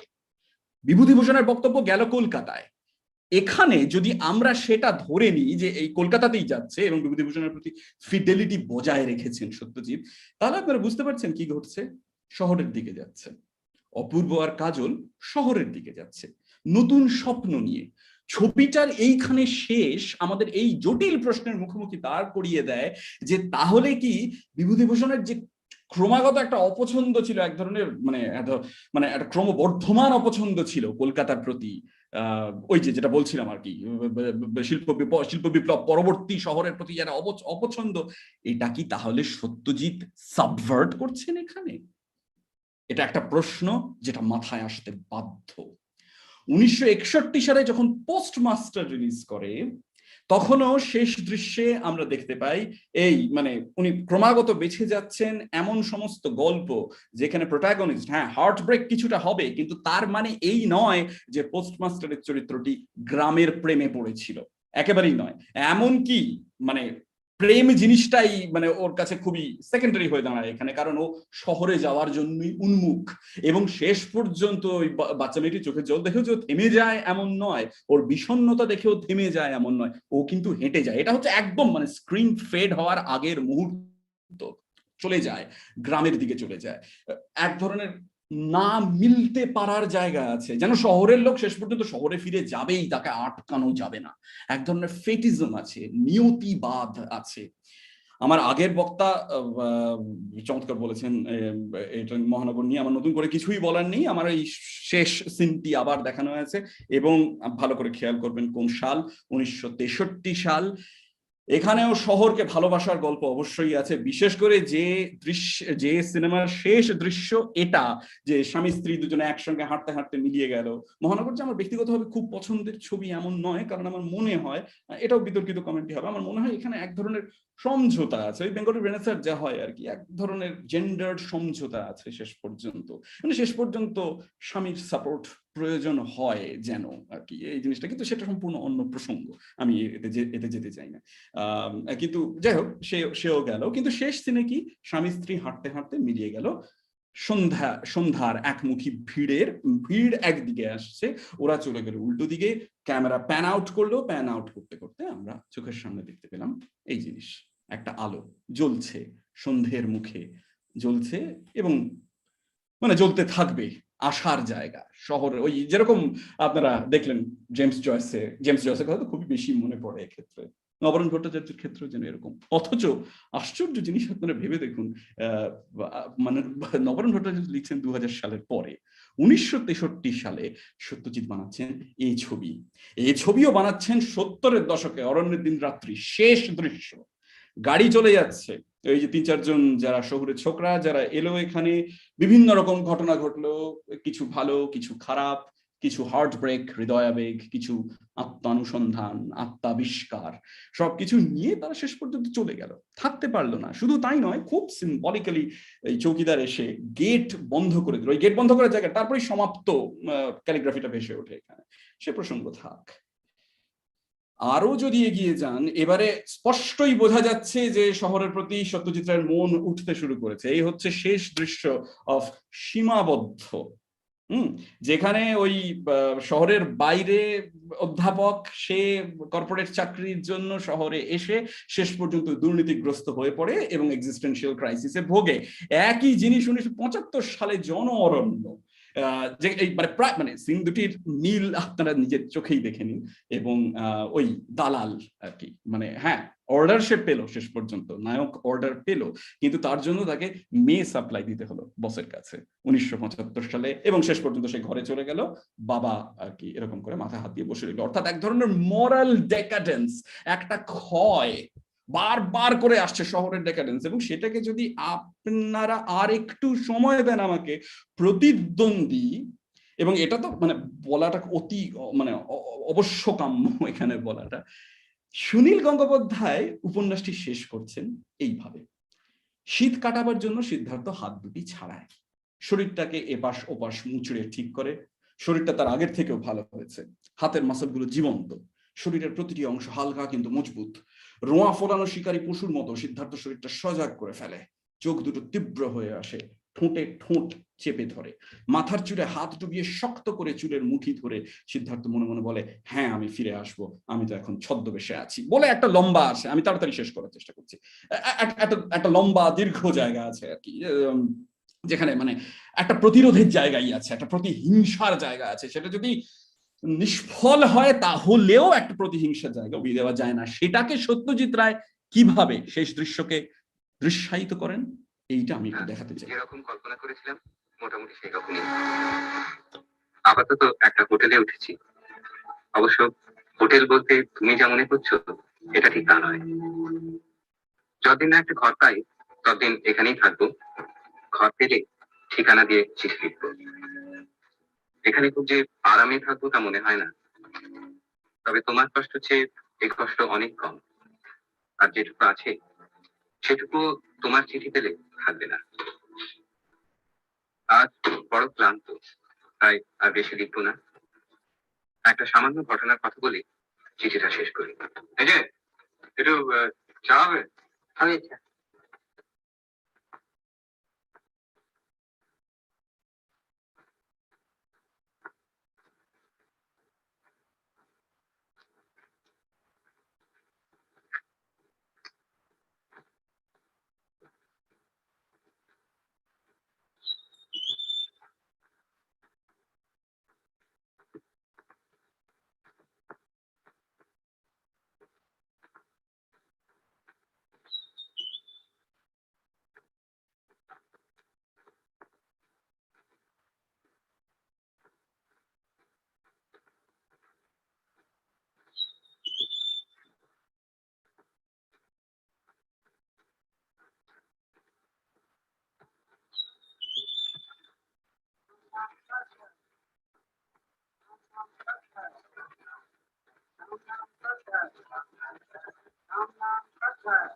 ছবিটি সাংঘাতিক জায়গায় গিয়ে শেষ হয়ে যায় এবং এর মধ্যে যদি প্রতিরোধ থেকে থাকে সেটাকে বোঝা আমি অন্তত বুঝতে পারি না। প্রতিরোধ যদি থেকেও থাকে সেটা অত্যন্ত নেসেন্ট, অত্যন্ত লেটেন্ট। আমি এটা নিয়ে আরো অনেক কথা বলতে পারি কিন্তু আমি বলার চেষ্টা করছি না। কিন্তু এটা নিয়ে আপনাদের সমস্যা হওয়ারই কথা নয় যে দৃশ্য কল্পনা করেন আর সত্যজিৎ নিজে যা করেন সেই দুটোর মধ্যে অজস্র পার্থক্য রয়েছে, অজস্র পার্থক্য রয়েছে। এক ধরনের ডিফিজম রয়েছে, শহর ছেড়ে বিষণ্ণতাও যেমন রয়েছে, তেমনি সে এরপরে কি করবে, যাবে কোন দিকে যাবে, মৃত্যু ধরনের ধ্বনি রামনাম সেটাও বারবার করে এসেছে। সেটা কি, সেটার কারণ কি? সেটা কি শহরে তার আশা আকাঙ্ক্ষা প্রেম সিদ্ধার্থর সলিল সমাধি, এটা কারণ? আমরা জানি না। সালে প্রায় শেষ হয়ে এসছে। 1990 সালে আর কি এত খারাপ প্রিন্ট ছিল ইউটিউবে যে শাখা প্রশাখাতে আপনারা দেখতেই পাচ্ছেন প্রশান্ত বহু চর্চিত সিন বলে কাজের মানুষ এখানে কেন, বাকি শহুরে ভাই বলে কাজের মানুষ এখানে কেন। তখন রঞ্জিত মল্লিকের চরিত্র বলে যে আমরা আমরা আমরা কলকাতায় ফিরে যাব। তখন বলুন যা, ঠিক এই জায়গাটা দিয়ে ওই শহরের রিজেকশন। এবং শেষ পর্যন্ত প্রশান্তই তো থাকে, প্রশান্ত যে কিনা শহরকে প্রত্যাখ্যান করেছে এর আগেই, ছিল অন্যরকম, বৈজ্ঞানিক ছিল, সুশিক্ষিত ছিল, শহরকে প্রত্যাখ্যান করে ফিরে এসেছে গ্রামের কাছে। শেষ স্লাইড এবং শেষ ক্লিপ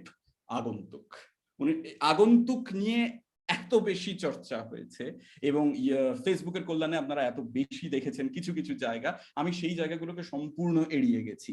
এড়িয়ে গিয়ে আমি এই আগন্তুকের শেষ একটি অংশ হয়তো 30-40 সেকেন্ডের আমি দেখাতে চাই, কিন্তু তার আগে জানিয়ে রাখি এটাই আমার বক্তব্যের শেষ।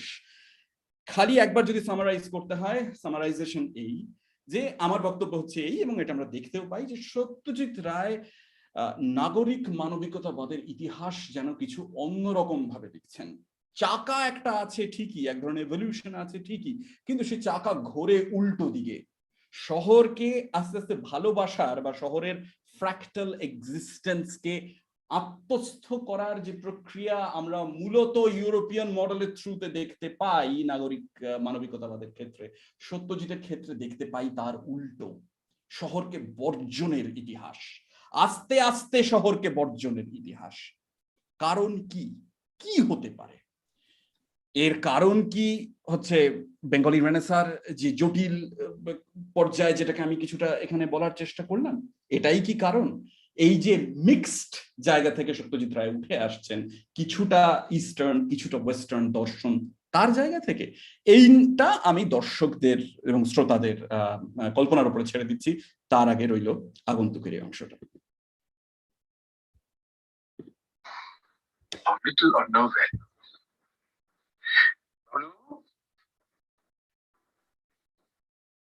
এবার ছোট দাদু দেবে ছুট, আর কোনোদিন আসবে না। এবার তুমি আসবে আমার কাছে। আর কোন জিনিসটা কখনো হবে না কথা দিয়েছো? কুপমণ্ডুক। কুপমণ্ডুক মনে থাকে যেন। মা, অনেক অন্যায় করেছি মামা, ক্ষমা করবেন। তুমি করলে অন্যায়? আমি কি জানি না কি কঠিন পরীক্ষায় ফেলেছিলাম তোমায়। তার কারণ ছিল মা, এটা পাসপোর্ট থেকে কি জানা যায়? নামের সঙ্গে নাম মিলিয়ে নাও, ছবির সঙ্গে মুখ মিলিয়ে নাও, কিন্তু আসলে মানুষটাকে চেনা যায় না। তার জন্য সময় লাগে, সেই সময়টা দরকার ছিল। মিস্টার বোস, জঙ্গলিদের মধ্যে কি প্রণামের প্রথা আছে? তেমন তো শুনিনি। তাহলে যদি প্রণাম না করে এখানেই রইল। আপনারা দেখতেই পাচ্ছেন যে মানে সম্পূর্ণই অন্য রকম, অন্য ধরনের একটা বিষয় আমরা এখানে দেখতে পাই বারবার করেই সত্যজিৎ রায়ের ক্ষেত্রে। মানে বিশেষ করে আগন্তুকে তো এটা এত বেশি উঠে আসছে যে সেটা মানে না বলার কোনো জায়গায় নেই।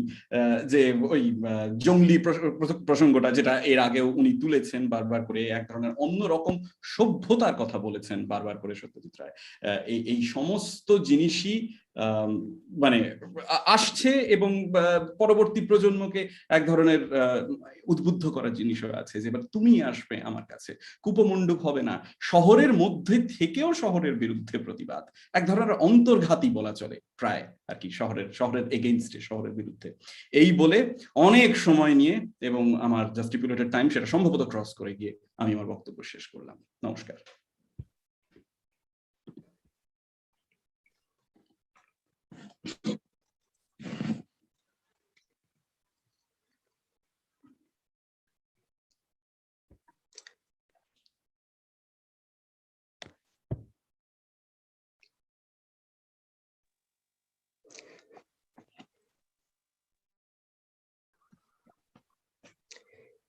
Neha, are you there?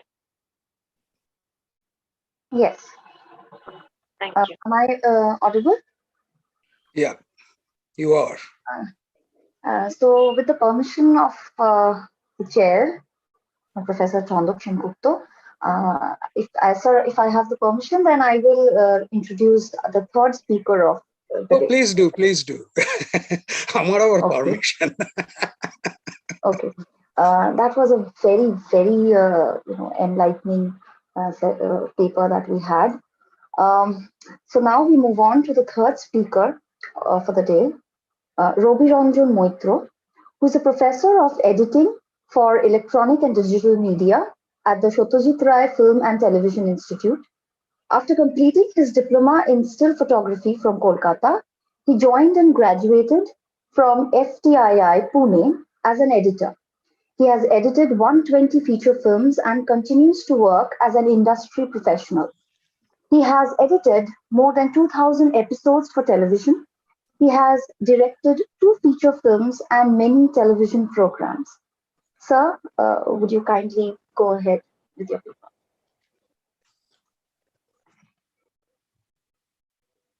Sir, you are muted. Sir, you are muted. Please unmute. So kindly unmute yourself. Hello, am I audible now? Yes, you are. Thank you very much. Good evening, all. Well, I really am not carrying any papers or any documents or anything, and I really do not have much intellectual discourse to offer to you, to the viewers, to the listeners here. Well, the subject I was asked to discuss here was the technique or the technicalities of Mr. Satyajit Ray.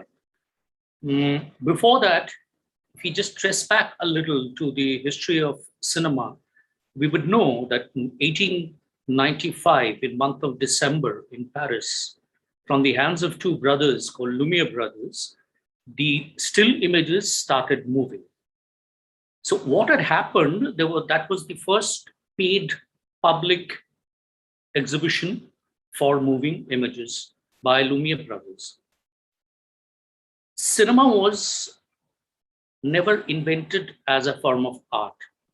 And it is probably, if we call it the birth in 1895, it is about just 126 years.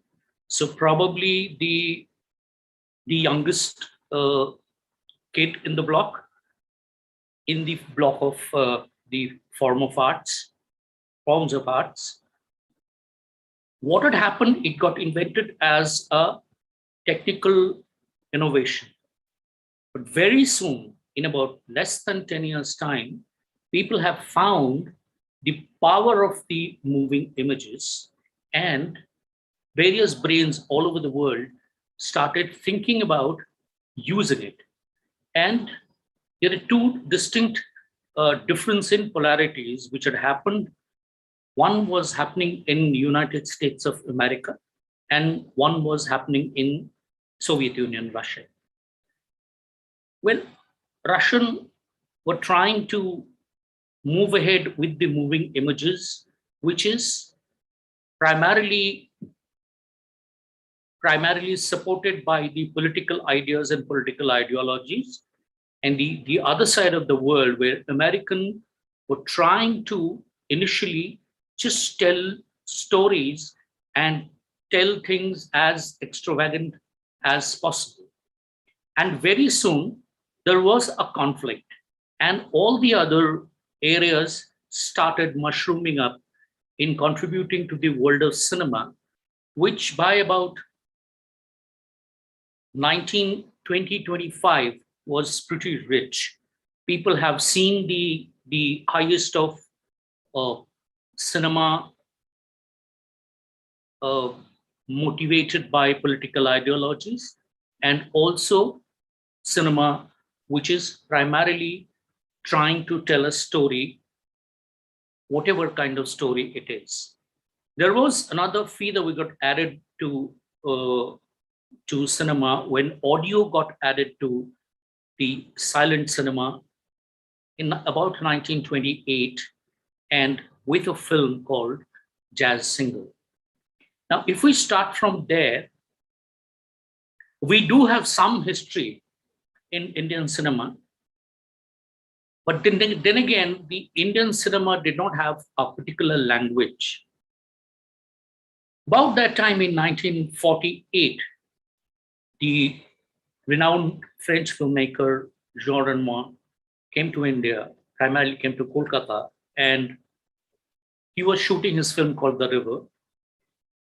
And he got surrounded by few educated, primarily they're Bengalis.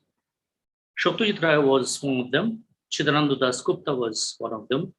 Risadan Das Gupta was also one of them. And they hung around Mr. Renoir to pick up the tricks and I would say the hacks of making a film.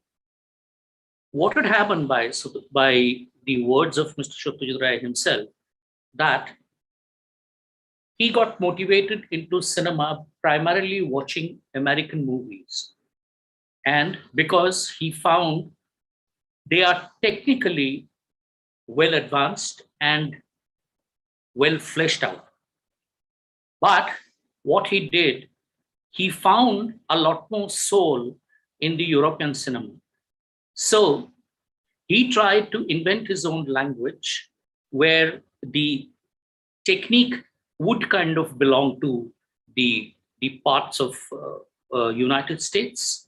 The soul would kind of belong to the hearts and minds of Europe. But what he blended and made his own films, Indian films, primarily Bengali cinema. I was privileged and I was fortunate enough to have long discussion with him. I was just about in my class 2 in class 11, 12 in Goenka College. He was a family friend. I often met him. In fact, in this session, we heard about Andrew Robinson. When Andrew was writing the book, The Inner Eye, on Ray, I was there in the Film Institute, Pune, the Television and Films and Television Institute of Pune. And it was that time when Andrew also visited there. And I worked with him. I'd given him a lot of support to make him watch a lot of Ray's films there on small viewing machines called Steenbeck, where you could stop a film, go back, and go frame by frame. And from a Bengali point of view, I had tried to tell him a lot of nuances of a whole lot of other things, starting from Patrapachali onwards. What had happened after that, when I graduated and started working as an industry professional, I happened to come across the three top pillars of race films, the technical pillars of race films, primarily the cinematographer Subrata Mitra, secondly, the editor Dulal Datto, who remained his editor till his last film, and the sound recordist Durgadas Mitra. I often met them and had a lot of chat, lot of conversations with them, primarily in and around Satyajit Ray films. When I used to meet him, I did not have enough courage to talk about the technical areas of his films, because my understanding of the technical areas of cinema was at a very basic stage. So we used to chat about a lot of other films from the country, what is happening all around, and literature, painting, music, every single thing we used to discuss.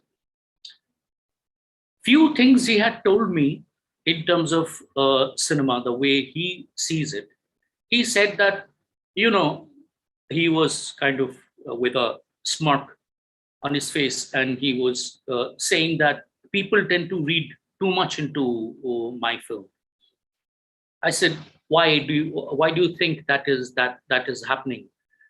He said, I don't really know, but they tend to read too much about my film. They try to relate a whole lot of other things which are really inconsequential, and I never thought of them in cinema. I said, what is your primary idea of you making a film? He said, we can never forget the value of entertainment in a film. The value of entertainment in a film can only come if you mix all the other areas of cinema into a different platter, where that would have a wide appeal to the common audience, where the access of a common audience is going to be easy. I asked him that, what do you mean by access? He said, have you seen films of Tarkovsky? I said, yes, sir. He said, see, the difficulty of approaching for a new beginner to approach an Alfred Hitchcock film or a Tarkovsky film. At the moment you show a Tarkovsky film, however rich it is, a beginner in cinema, there is every tendency that he or she is going to get put off initially. It will be difficult for him to access. But if you try and access the films of Alfred Hitchcock, you can easily access them. I said, no, but there are many such nuances. I mean, it would be stupid of me if I tell you that there's this huge thick book by Francois Truffaut on Alfred Hitchcock. He said, yes, all that is there. But what is drawing you to the story is the foreground of a narrative. However narrative it is, whatever the form is, even if you are trying to tell a story in a non-narrative manner, you are telling a story. So the moment audience gets to know about the story, they can participate in the story, they can associate with your films, and they can appreciate that, however good or bad it is. But if you tend to negate that and try and read too much into cinema, what happens that the primary aspect of cinema having the main essence of the value of entertainment, you're going to lose out on that. I said, how did you used to watch? What happened when you started watching cinema? Did all this, the angle of camera, the style of editing, or the diegetic or the non-diegetic part of sound, did that all come into your mind? He said, initially, no, it did not. I used to watch what is the story and how the story is being told and what is exactly has touched me, or if I liked it, if I disliked it, what exactly had happened there. Then we started picking up few films. I shown him few areas where I found it very exciting in Pratidhundi, the few scenes and the few shots he had edited. And he said, well, it's all there. It's all there, but you cannot have it done unless you come into that process of doing it. And to understand the process, you need to know it from the basic. And it wasn't really all that difficult for me to understand. And I was intelligent enough to understand that he is trying to steer me into different directions where I would like to venture out and find out this. And it had so happened that after I started as a professional, I met with these people. And my biggest experience and probably my biggest achievement in my life to have spent about almost 24/7 for 6 years with Mr. Subrata Mitra. It is so sad that people yet do not know him well. He is probably the greatest of all from Indian cinema and one of the greatest in world cinema. If you look at Ray's films, the tone you find, the visual tone, which is not conscious as a common audience to understand, but the visual tone it offers the right visual tone for the right story or for the right emotion to come across to you. And that was all created by Mr. Subrata Mitra through his lenses and through his sense of lights. Satyajit Ray was very, very efficient in terms of editing his films. I have participated in his editing sessions where I could understand that most of his editing ideas generated inside him, and he tried to filter those ideas through Mr. Dulal Datto as an editor, where Dulal Datto was also trying to contribute, but role of Mr. Ray as an editor was great. His sound used to be, if you know about the history of Satyajit Ray films, you will know that initially there used to be classical composers who used to compose music for his films.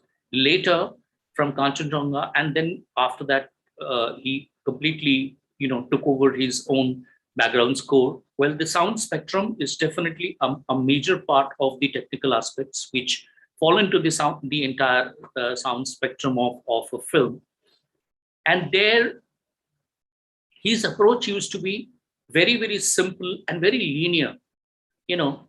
As I was watching the end of Pratidhundi again and again, his approach will be very simple. He will foreshadow a sound and get back to it, since he has already foreshadowed the sound, like that bird chirp or that bird whistle coming in there, which was, making Siddhartha remembering his days before. And then he comes up with a new idea of that, that Ram Naam Satya Hai, Ram Naam Satya Hai. So the thought behind sound used to be very, very linear, very, very to the point.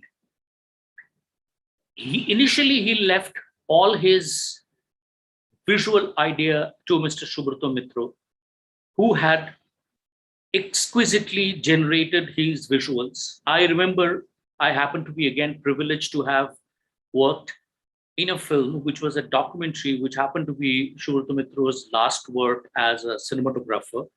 After that, he didn't do anything hands-on as a cinematographer. It was an American documentary on Indian wildlife, which he found me worthy enough for him to kind of take over on the editing side of it.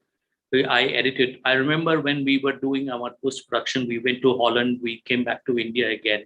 And then he said that, no, it'll be easier for me to initially, if I go to Indian labs, find things out. And then at all, if I'm required, then I'll kind of tour back to Europe again and get my final grades done.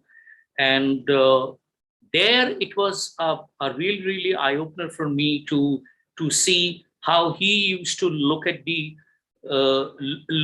nuances of a visual. He laid out, he said that I explained this to Manikda many times, and when he asked me, how do you exactly look at your visuals? He said, Subrata said that, as we know that in color, we have a 4% of white and a 4% of black and the 81% of a white, which is root over to 18%. The middle zone is a gray. These technical words I know could be difficult for you to kind of fathom, but still. So I would like to break my grayscale into music notes. I said, how is it? He said, it's like from sa to ni. I said, you mean a saptak? He said, yes, primarily a saptak, not an octave. An octave would be from C to C. So he said, it's like that. I kind of put my different shades into, different note and see how harmonious it is to, in a music when you try to embellish something which is thoughtful, you embellish something which is, let's say, someone is worried. There is a sequence which is a chase or a fight, or someone is very emotional, So all that situations when you deal with, you definitely tend to pick up and transit from one shade to the other. The lighting, I put my lighting that way. I try to transit from one shade to the other as the story moves and as the story follows. I said, do you restrict yourself to the reality? He said, that is all I do. I mean, I know that, see, his explanation about technicalities was very simple, the way he approached it. People still get surprised when my students get surprised to know that before Potter Pachali, Subrata Mitra never touched a movie camera. He was just an amateur still photographer. And though Potter Pachali was never asked to be shot by Mr. Subrata Mitra, it was to be shot by Mr. Nimai Ghosh. But Potter Pachali was not taking off, so Nimai Ghosh had some other assignment in Chennai. He left for Chennai, and then on a fine morning, Mr. Ray asked Subrata to kind of take over, and Subrata, without giving it a thought, started. And I can give you a few anecdotes and few facts that the time Potter Pachali was being shot all over the world, the main camera for shooting feature films used to be a camera called Mitchell camera. And there was this camera called Ariflex camera, but people never believed in an Ariflex camera. Ariflex camera was a light camera. People believed that if I have to really move around with my camera, go outside, outside my room or sets, and I have to capture some shots in the streets, or, quickly capture a sundown or a sunrise, and then maybe take a shot of a tree or a few birds here and there. I'll use my Ariflex camera in a feature film. The role of an Ariflex camera footage would be not more than 5 to 7%. Rest will be shot by the Mitchell camera. But it so happened that Subrata Mitra, being the first man in the whole world to have entirely shot a feature film by the Ariflex camera, which is Aparajito. Aparajito, Subrata bought his first Ariflex 2A camera, which he got it in London, and then directly, kind of flew to India, and directly the whole unit was waiting in Benares, and he went and started shooting with that Ariflex camera, and it remained as a history of being the first film to have entirely shot in an Ariflex camera. Then, in terms of the sound, there are major roles of different departments. Sound seems to be a department which has different layers of work. So different people participate and deliver their work in different manners. So the initial job was done by a location recordist who will be there, who will be doing the the dialogue recording, the voice recording, the ambience recording, and all that.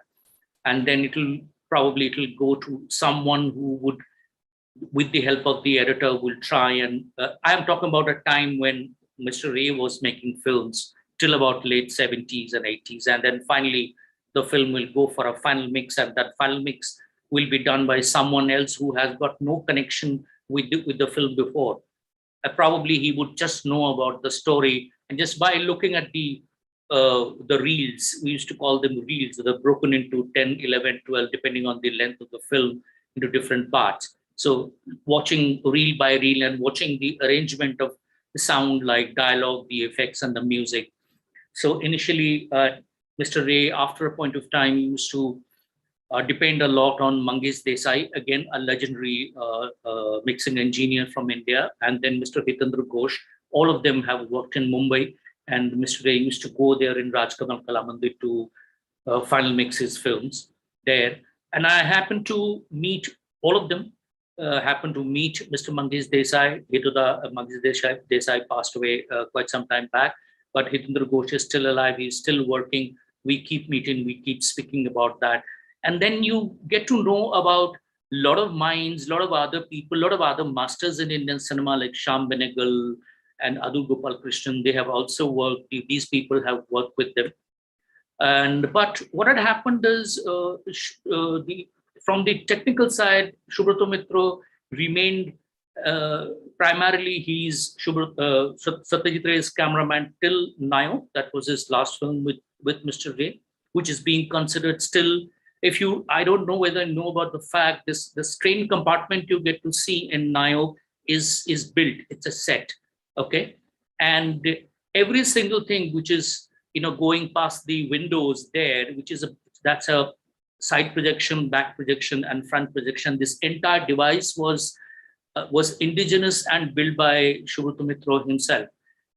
He went in Rajdhani from Kolkata to Delhi. He picked up his own camera, went to the left, from the left to the right, the journey, and then went to the other side of the window in the train and shot the outside.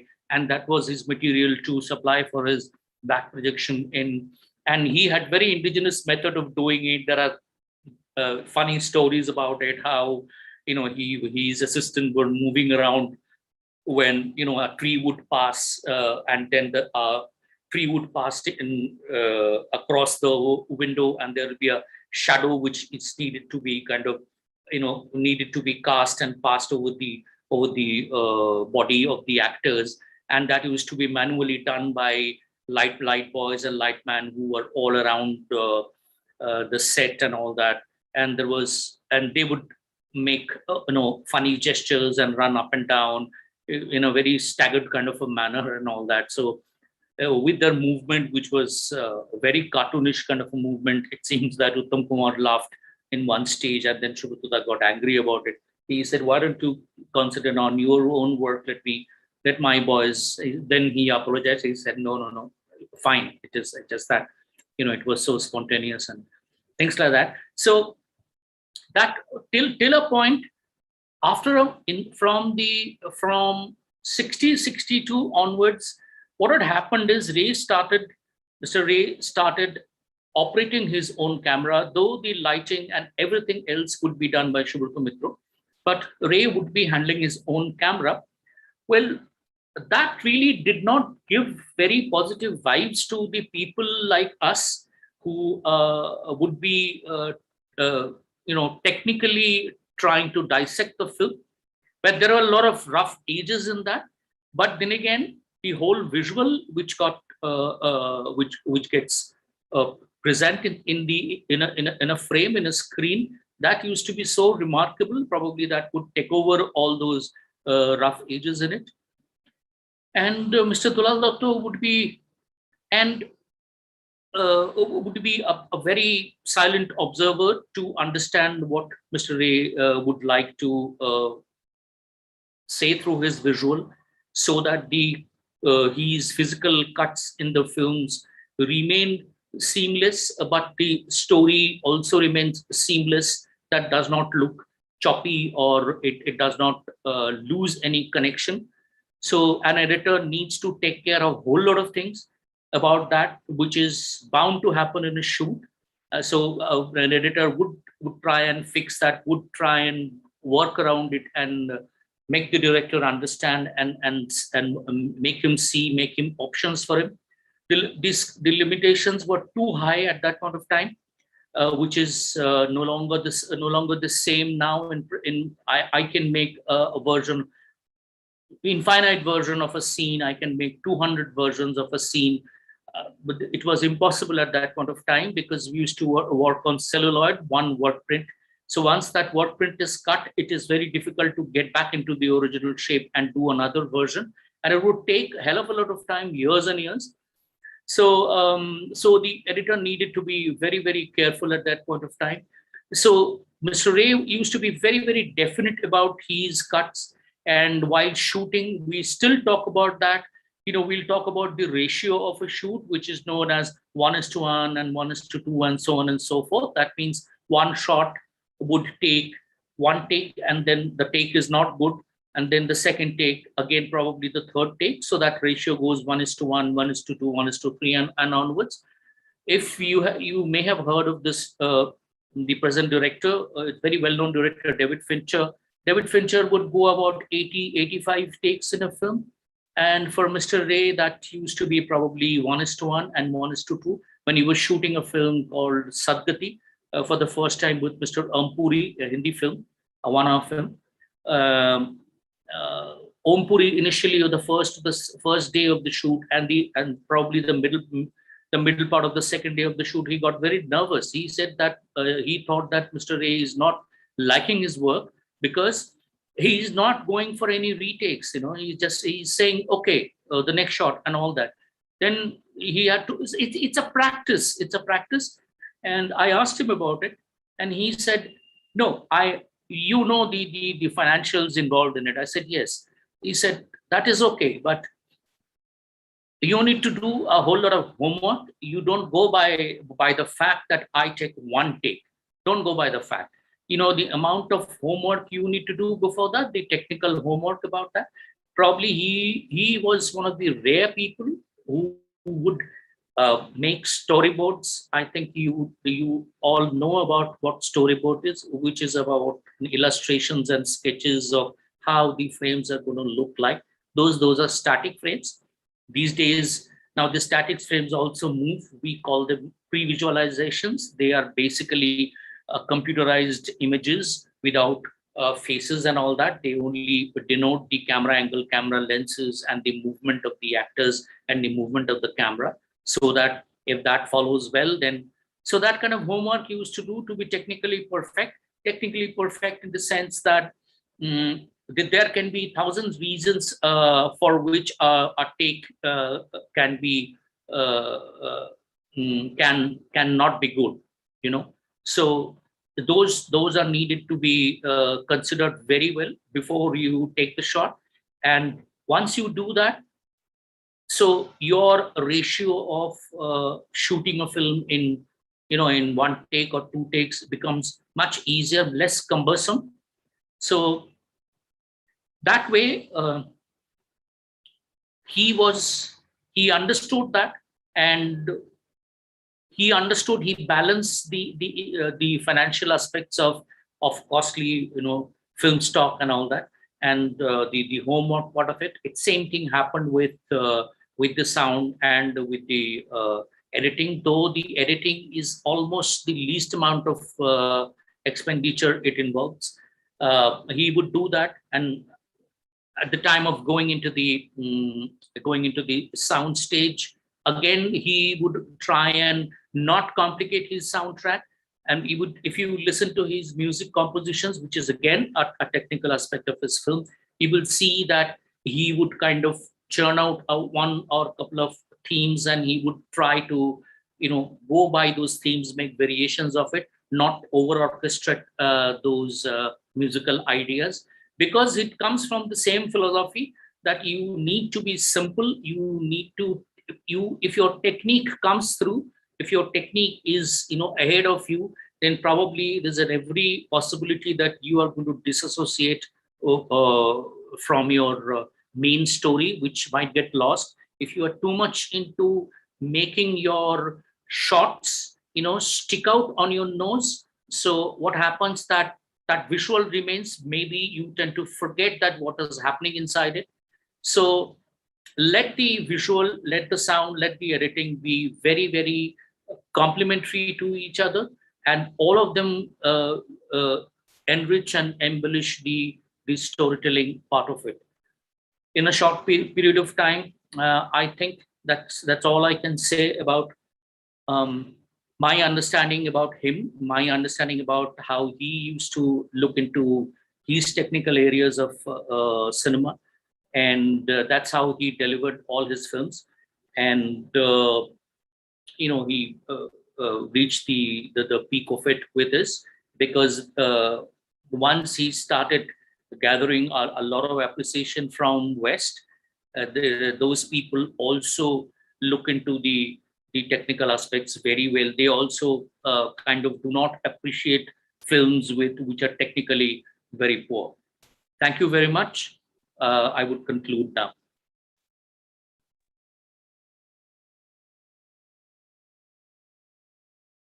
Thank you very much, sir.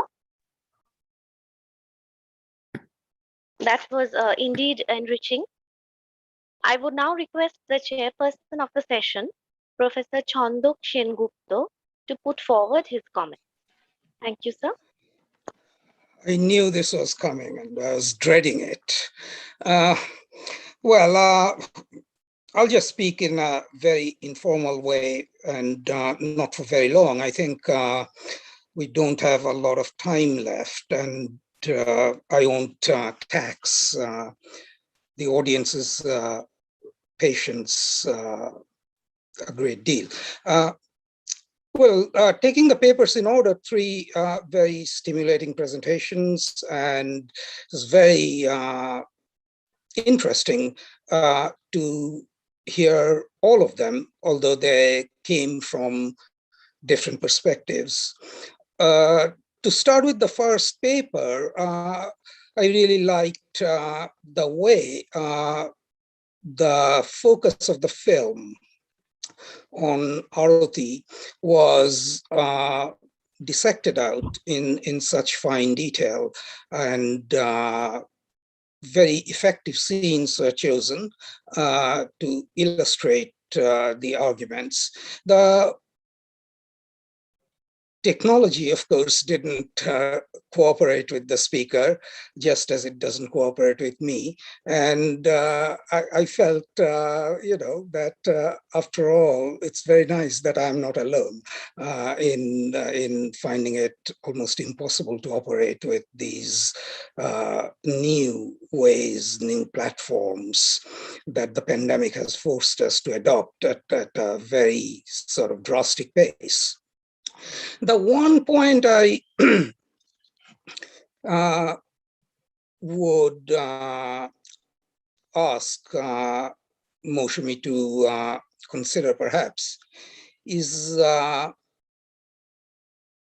in the actual history of the 1950s in Bengal, the first women who went out to work in fairly large numbers were not the well-settled middle-class Calcuttans, but rather the women of the displaced families, the refugees, who often landed in Bengal with hardly any money, and yet a lot of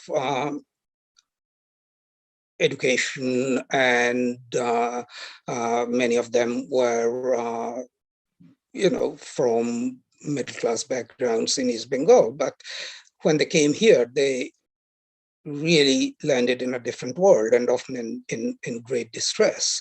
So, and it's women from those families whom Narendranath Mitra actually knew intimately from his personal experience, who were the first women amongst Bengalis to work outside the home, caring little for the patriarchal prejudices that were still very much extent in the 1950s. And maybe Moushami mentioned it, certainly she mentioned partition, but I missed it. And maybe this angle should also be brought in to the analysis that she has done. But otherwise, very, very nice paper with the feminist point established clearly and very effectively. And for Dibbo Kamal's paper, my first thanks go to him for his eloquence and also for helping us break through this assumption that in public and in an academic seminar one has to speak in English. Banglaয় বললে চলবে না, বাংলায় বললে লোকে হাসবে বা লোকে বুঝবে না। And এই ভয়টা থেকে আমাদের অনেক সময় নিজের থেকেই কেউ কোনো ইনস্ট্রাকশন না দিলেও আমরা বাংলায় বলার কথাও চিন্তা করি না। সম্প্রতি একটা সেমিনারে আমি বারবার উদ্যোক্তাকে জিজ্ঞেস করছি যে ওরে বাংলায় বলবো না ইংরেজিতে বলবো একটু বল। তা সে যাতে ইচ্ছে বলতে পারেন, যাতে ইচ্ছে বলতে পারেন বলার পরেই আমার প্রচন্ড একটা দ্বন্দ্ব শুরু হলো যে কিসে বলবো তাহলে। বাংলাটা কখনোই ন্যাচারালি আমাদের মাথায় আসে না। এইটা আমাদের একটা কলোনিয়াল ইতিহাসের একটা উচ্ছিষ্ট বলা যায় বা নতুন ভারতবর্ষের একটা অবদান বলা যায় কিনা আমি জানি না, তবে এটা ভেঙে দেওয়ার জন্য দিব্য কমলের প্রতি আমার বিশাল ধন্যবাদ। Dibyakusum, I am very sorry, very sorry, very sorry. এই জন্যই শর্ট করে বলা উচিত, দিব্য টিব্য বলে এইসব বিপদ কাটানো যায়। কিন্তু আমার খুব ভালো লেগেছে সেটা। আর পেপারটা তো অসাধারণ, কেননা আমি মানে প্রায় প্রতি কথার সঙ্গেই একমত যে সত্যজিতের বিবর্তনটা যেন একেবারে উল্টো পথে চলছে। যে প্রথম দিকে বিভূতিভূষণ থেকে উনি যখন ছবি বানাচ্ছেন তখন উনি আগাগোড়া প্রায় পুরোটাই আধুনিকতার প্রবক্তা, আর নিজের জীবন নিজের কেরিয়ার যখন শেষ হচ্ছে আগন্তুক দিয়ে, তখন উনি আধুনিকতার মানে প্রায় পুরোপুরি বিপক্ষে। একটা দৃশ্য যেমন পেপারে বোধহয় এটা ছিল না, যেটা আমি সবসময় যেটা উদাহরণ দিয়ে থাকি, যে যখন আগন্তুককে মমতা শঙ্কর দাঁড়িয়ে থেকে খাওয়াচ্ছেন তখন উৎপলদত্ত জিজ্ঞেস করছেন তুমি বসবে না, বল না আপনারা খান তারপর আমি খাবো। ও তাহলে মেম সাহেব হতে পারোনি। মহানগরের পরিচালকের কাছ থেকে এই কথাটা আমরা পেলাম হচ্ছে অপুর সংসারে উনি দেখাচ্ছেন একটা প্রগতি হিসেবে স্বামী স্ত্রী একসঙ্গে বসে, স্বামী বসে খাচ্ছে স্ত্রী হাওয়া করছে, তারপর স্ত্রী বসে খাচ্ছে স্বামী হাওয়া করতে করতে ঘুমিয়ে পড়ছে।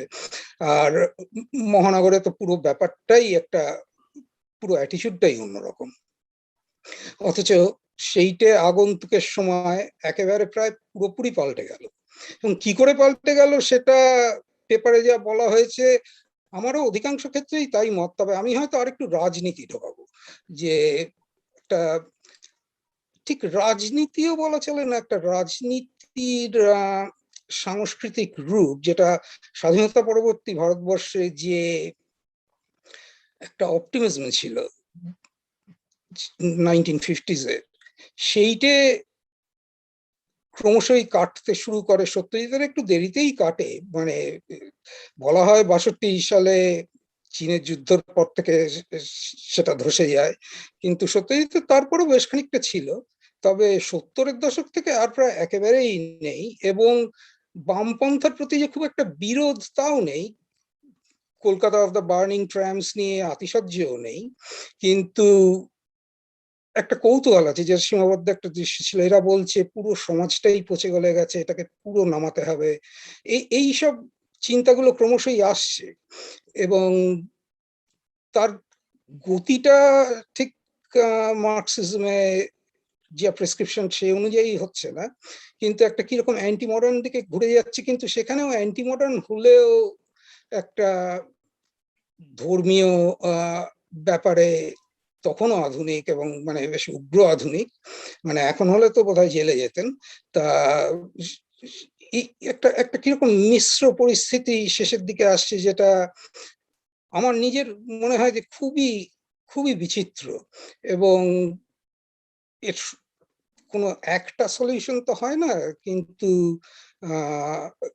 দিব্য পেপারে যে অ্যানালিসিসটা আমার সেটা খুবই পছন্দ হয়েছে, এবং অনেকাংশেই একেবারে মানে চ্যাপ্টার অ্যান্ড ভার্স মেলানো উদাহরণ দিয়ে এত সুন্দর দেখিয়েছে, সেটা খুব ভালো। এবং ওই ইলোকুয়েন্স, বাবা, ওরকম বাংলা, ইংরেজি, হিন্দি কোনো ভাষা বলতে পারি না কোনোদিন। তো তুমি কংগ্রাচুলেশন, অনাবিল অভিজ্ঞতা হয়েছে আমার। রবি রঞ্জন বাবুর টেকনিক্যাল বিশ্লেষণগুলো নিয়ে কথা বলার অধিকারী আমি তো তেমন নই, কেননা আমি মূলত ঐতিহাসিক চলচ্চিত্র দর্শক, কিন্তু বোদ্ধাও নই, এবং টেকনিক্যাল ব্যাপারে তো কোনো আমার নিজের বিদ্যা পারদর্শিতা কিছুই নেই। তবে উনি যেটা বললেন তার মধ্যে অনেক কথাই সুব্রত মিত্র, সৌমেন্দু রায়ের কথা বললেন, কিন্তু বংশী চন্দ্রগুপ্তর কথাটা যেন উনি আরেকটু বোধহয় বলতে পারতেন, কেননা বংশী চন্দ্রগুপ্তর যে অবদান সত্যজিতের প্রতিদ্বন্দ্বী অব্দি ছবিতে, তা আমার মনে হয় কোনো অর্থে সুব্রত মিত্র বা রবিশঙ্কর বা বিলায়েত খানের থেকে কোনো অংশে কম না। এবং বংশী চন্দ্রগুপ্ত এমনই একজন ইরিপ্লেসেবল কারিগর, টেকনিশিয়ান, যে শতরঞ্জকে খিলাড়ির সময় আবার তাকে ডেকে আনতে হলো।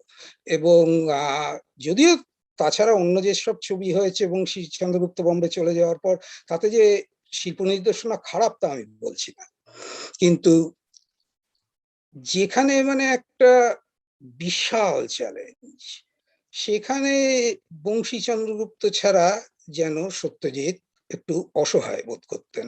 এবং সেই কারণেই শতরঞ্জকে খিলাড়ি, যেটা ওরকম কমপ্লেক্স একটা সেট, এবং যে সংস্কৃতি, যে কালচারাল ব্যাকগ্রাউন্ডের সঙ্গে সত্যজিতের ব্যক্তিগত পরিচয় অপেক্ষাকৃত কম, সেখানে বংশীকে প্রয়োজনে যে ডেকে আনা হলো, এটা আমার মনে হয় খুব লক্ষণীয় একটা জিনিস। এর বেশি তো আমার আর কিছু বলার নেই, তবে শ্রোতারা হয়তো আমাকে কিছু প্রশ্ন করতে পারেন, অন্যদের তো প্রশ্ন নিশ্চয়ই করবেন, সুতরাং আমি কিছুক্ষণ থাকি, যদি আমাকে কেউ কোনো প্রশ্ন করেন উত্তর দেওয়ার সাধ্যমতো চেষ্টা করব। তবে আপাতত এখানেই শেষ করি, এবং বক্তাদের আরেকবার ধন্যবাদ জানিয়ে, এবং আমাকে এই সভাপতি পদে ভূষিত করার জন্য ধন্যবাদ জানাচ্ছি, বিশেষ করে শুভমকে, যে অনেক তক্ক করে অনেক বুঝিয়ে বাজিয়ে আমাকে রাজি করিয়েছে। তা আপাতত চুপ, আপনারা এবার আপনাদের যেরকম পরিকল্পনা আছে সেই অনুযায়ী অনুষ্ঠান পরিচালনা করুন। আমি আছি, প্রশ্ন হলে জবাব দেওয়ার চেষ্টা করব। অনেক ধন্যবাদ, নমস্কার। Yes, sir. Thank you, sir. I was about to ask your permission for moving on to the question answer session. So are you, so we are moving on to the question answer session. Yes, okay, please. Sir? Permission granted. Thank you. Thank you, sir. Sneha? Yes. The first question is for Professor Moushumi Sen Bhattacharya. The question is from Shejuti Choudhury. The image of lipstick as a symbol of women's emancipation has become eternal. In Mahanagar, Satyajit Ray shows an Anglo-Indian lady teaching Madhavi the use of lipstick. Do you think Satyajit Ray consciously or unconsciously believed that the British women brought about the emancipation of the Indian women?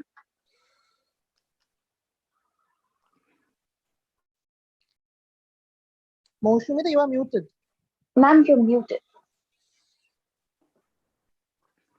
That's a very interesting, rather perspective, but where I would just like to mention is with my little studies of travelogues of, like contemporary from 1925, 38, there were people, I'll just give some examples.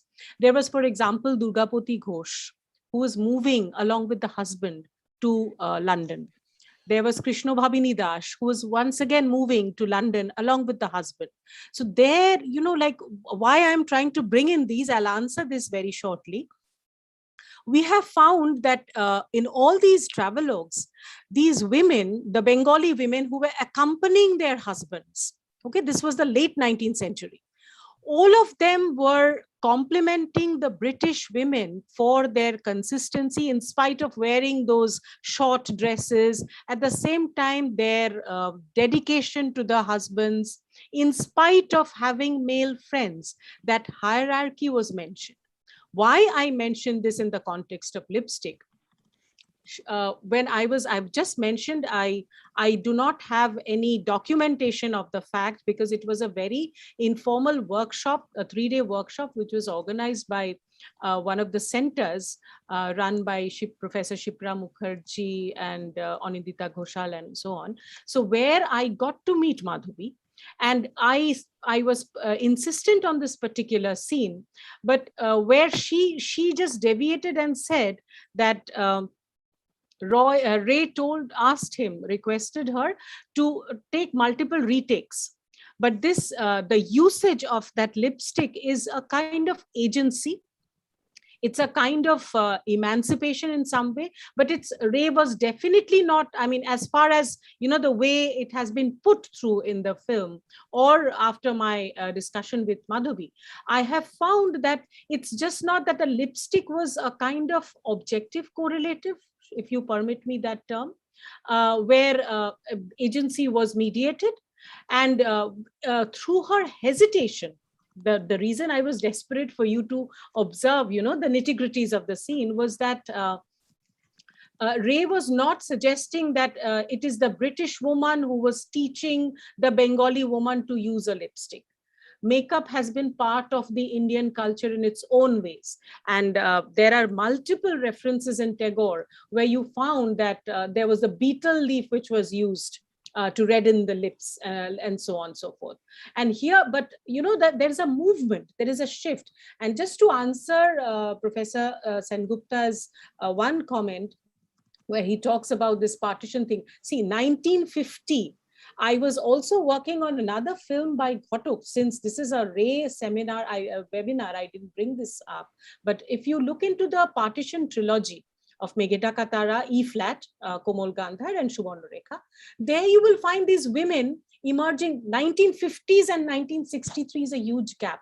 The middle class has emerged. The middle class woman has already emerged. So I wouldn't completely agree that Ray was using the lipstick just to suggest that this was a British woman, not a British woman. You have the Bow Barracks Anglo-Indian culture once again coming up. It's a huge narrative by itself.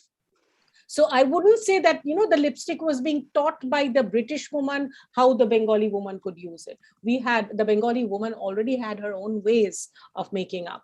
So here it was urbanization and modernity intervening more. And lipstick was one of those objective correlatives, if you permit me. I mean, this is I don't have any documentation. When I was reading into these texts, this was what I was really inferring with my, with reference to the conversations I very informally had with the actress.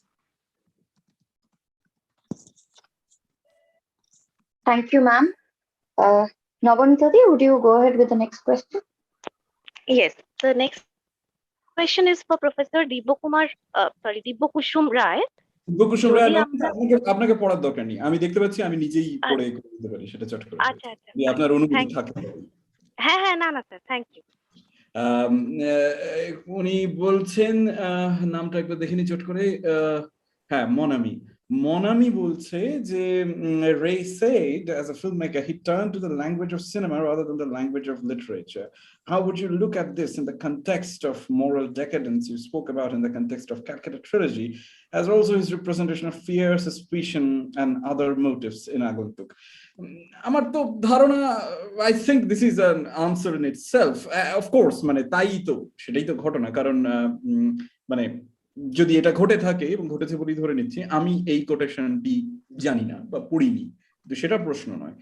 প্রশ্ন হচ্ছে যে হ্যাঁ, এখন যদি সাহিত্যের থেকে চলচ্চিত্রের ভাষা যদি সত্যজিতের বেশি পছন্দ হয়ে থাকে, তাহলে it's kind of for granted যে সত্যজিৎ মানে এই ডেকাডেন্সের জায়গাটা আছে। এবং প্রফেসর সেনগুপ্ত কিছুক্ষণ আগে অতি চমৎকার ওই জায়গাটা বললেন, যেটা মানে কোনো সন্দেহ নেই আমার মাথাতেও আসেনি এর আগে, যে ওই এখনো মেম সাহেব হতে পারেনি, মানে আধুনিকতা আর কি। এই যে মহানগরের থেকে মহানগরের বিপ্রদীপে আগন্তুক যত সময় গেছে, তত যেন কনজারভেটিজম ঢুকেছে কিছু কিছু, এবং সে কনজারভেটিজমের চরিত্র আছে। সেটা ওই ধরুন উত্তর ভারতীয় হিন্দুত্ববাদী চিৎকৃত কনজারভেটিজম নয়।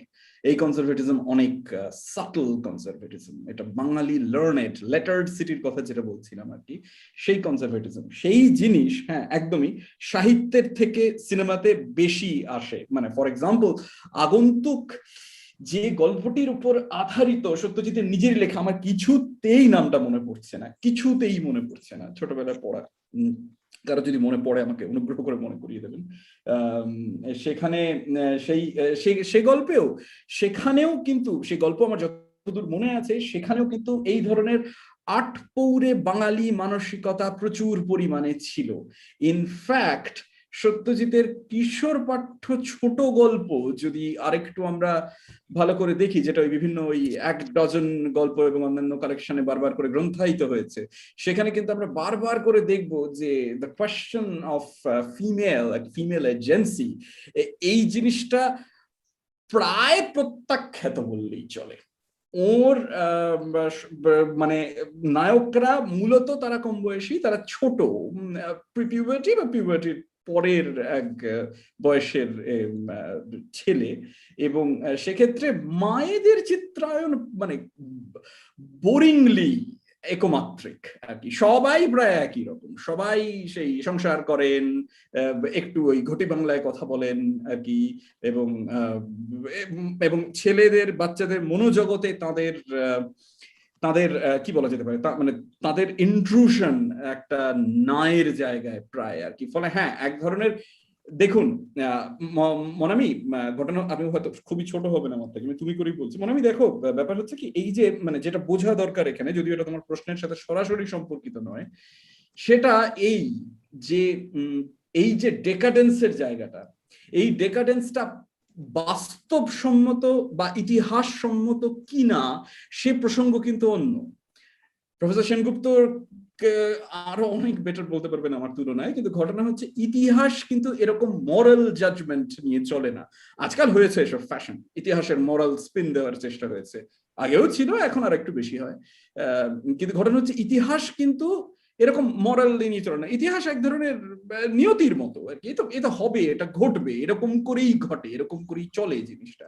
ইতিহাসের এক ধরনের নৈর্ব্যক্তিক অ্যাঙ্গেল থাকে, সত্যজিৎ রায় সেটা করেনি। সাহিত্যেরও সেটা থাকে কিনা, সেই নৈর্ব্যক্তিক অ্যাঙ্গেলটা থাকে কিনা, সে বিষয়ে সত্যি বলতে কি সে বিষয়ে আলোচনা করা যেতে পারে, কিন্তু সেটা সম্পূর্ণ আলাদা ফলে হ্যাঁ আমি তোমার সাথে সম্পূর্ণ একমত। এটাই কারণ হয়তো এই জন্যই সাহিত্যের ভাষার থেকে চলচ্চিত্রের ভাষা সত্যজিতের বেশি পছন্দ ছিল। এই হচ্ছে আমার প্রথম প্রশ্নের উত্তর। Thank you, sir. We have another question for you. This is from YouTube. যদি আমরা অপু থেকে মনমোহন মিত্র এই জার্নিটা একটা হিস্টোরিক্যাল ট্র্যাজেক্টরির মধ্যে দেখি, তাহলে সত্যজিতের শহর চেতনায় যে বদল, তা কি ওনাকে মনমোহন মিত্রর মতন বিশ্ব নাগরিক বা গ্লোব ট্রটার কনসেপ্চুয়ালাইজ করতে সাহায্য করছে, who is homeless yet rooted in Indian culture? কারণ শান্তিনিকেতনের দৃশ্য আছে বা উপনিষদের কথা মনমোহন বলছেন, এটা কি অন্য ধরনের সভ্যতার দিক নির্দেশ করে যা গ্লোবাল হলেও ভারতীয়? হ্যাঁ, এটা চমৎকার প্রশ্ন, এটাও প্রায় আনসার ইন ইটসেলফ এর উত্তর হ্যাঁ, আমি এই বিষয়ে আসছি। কিন্তু আমার বক্তব্য হচ্ছে তার আগে কি অন্য যে স্পিকার আর কি, তাকে আমরা অন্য যে একটা প্রশ্ন আছে আমি দেখতে পাচ্ছি নিচে, প্রশান্ত কুমার পাল প্রশ্ন করেছেন, তার কাছে ওটা আগে যাওয়া উচিত বোধহয়, মানে সিকোয়েন্স মানলে। তারপরে আমি এই যে প্রশ্ন আছে এবং ইউটিউবের প্রশ্ন আছে, এই দুটোকে অ্যাড করে উত্তর দিয়ে দেবো যদি না অসুবিধা হয়। ওকে।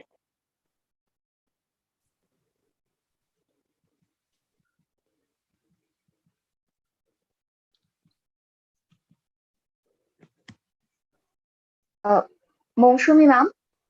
আমি sorry, am I audible? Yes ma'am. Ma'am আপনার প্রশ্নটা কি আপনি পড়তে পারছেন? চ্যাট বক্সে আমি আছে। একটা বাংলা প্রশ্নটা পড়লাম যেখানে দুজনকেই প্রশ্নটা করা হয়েছে। এখানে আমি দিব্যর সঙ্গেও এগ্রি করব না because he very sketchily mentioned that it was a compromise. If you remember that part of my paper, I have categorically mentioned that if all of us have seen the movie, just go back again and see, and you'll find out this was a kind of partnership which they were developing. And since I was seeing the whole movie from a feminist perspective, my references, and I was talking about this concept of the new woman and the new man. To accommodate the new woman, you need a new man. And I felt that the husband, this is absolutely my reading, you're definitely, you'll have your own choice, but I would at least my reading of the paper doesn't talk of a compromise. She's quitting her job not because she's compromising. There's a kind of partnership which is taking place.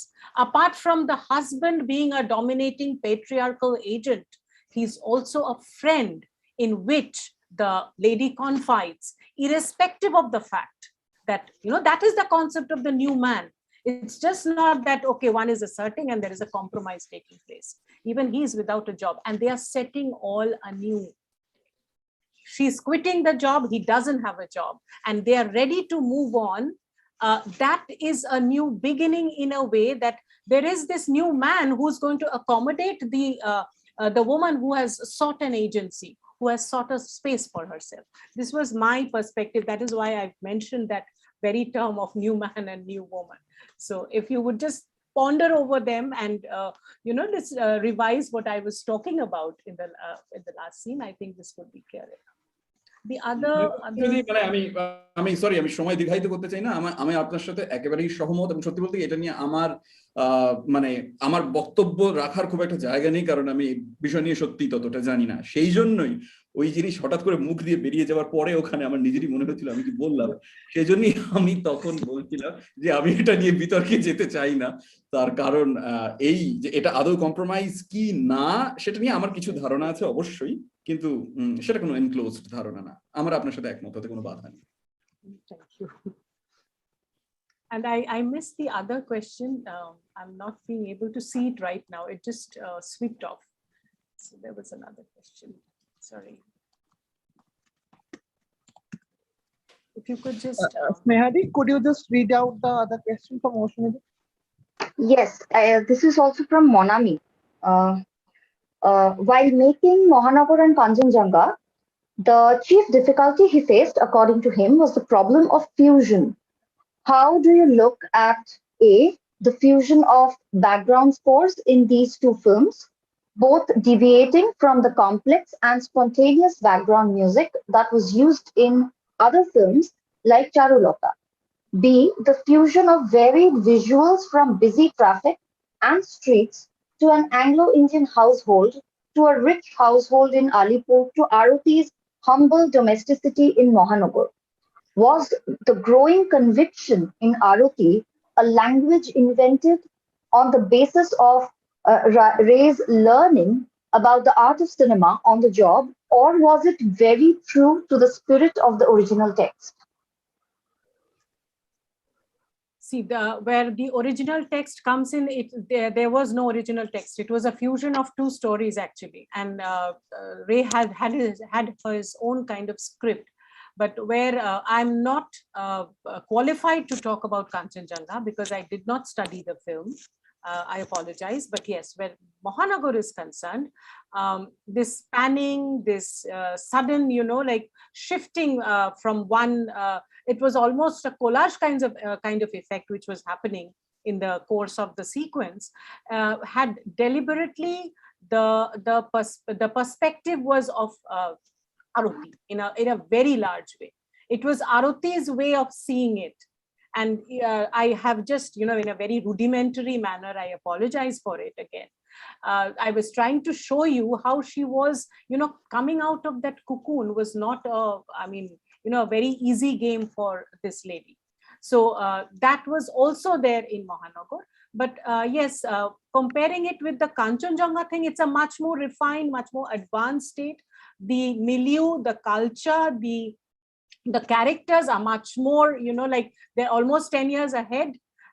So I will not really combine Kanchenjunga with Mahanagar, because at least my perspective of the film has been quite different. But yes, definitely these cutting short of the scenes were deliberate on the part of Ray, and it was actually reflecting and critiquing and commenting on the kind of anxiety this this woman was undergoing.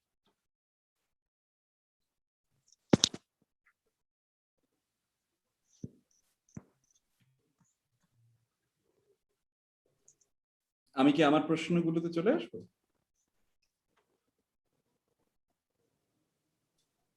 I mean, have I been able to answer? I don't know, like it's such a blank thing to look at.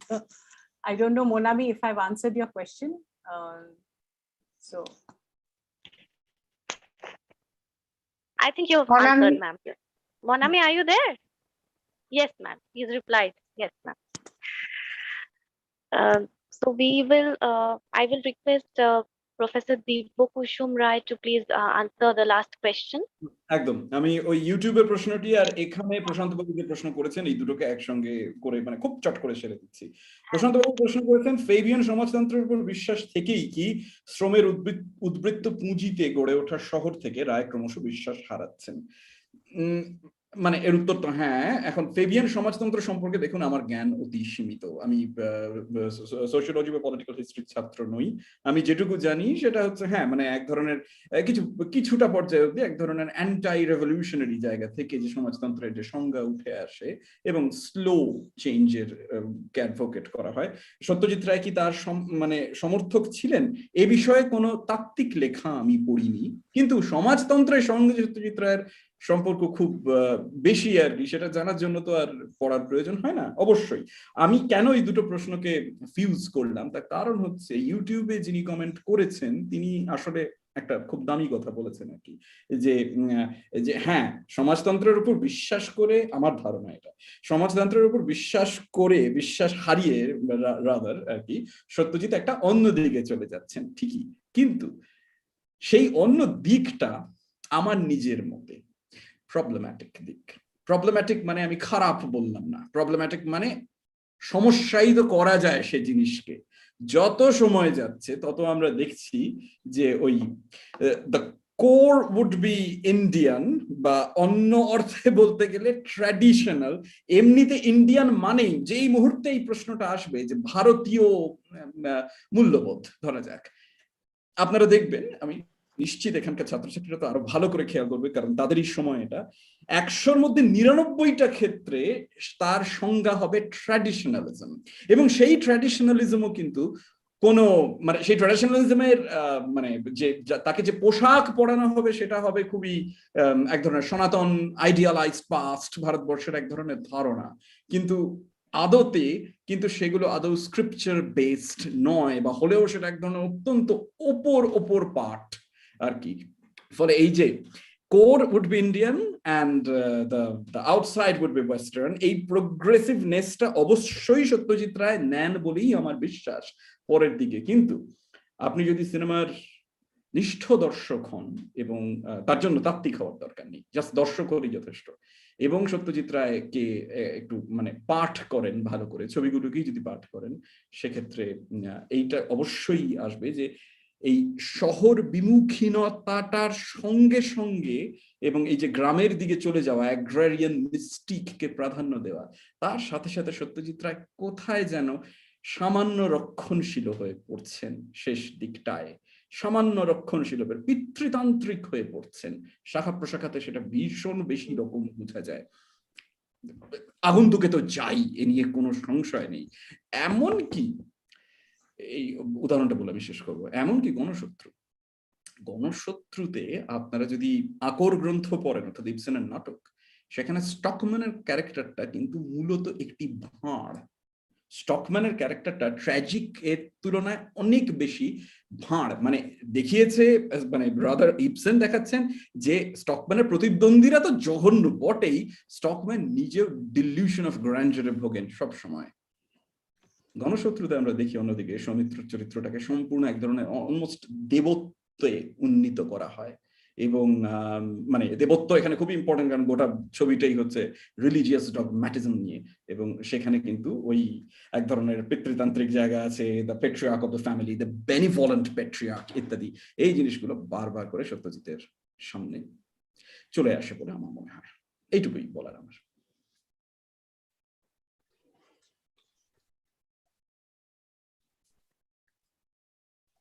There's another question for you, sir.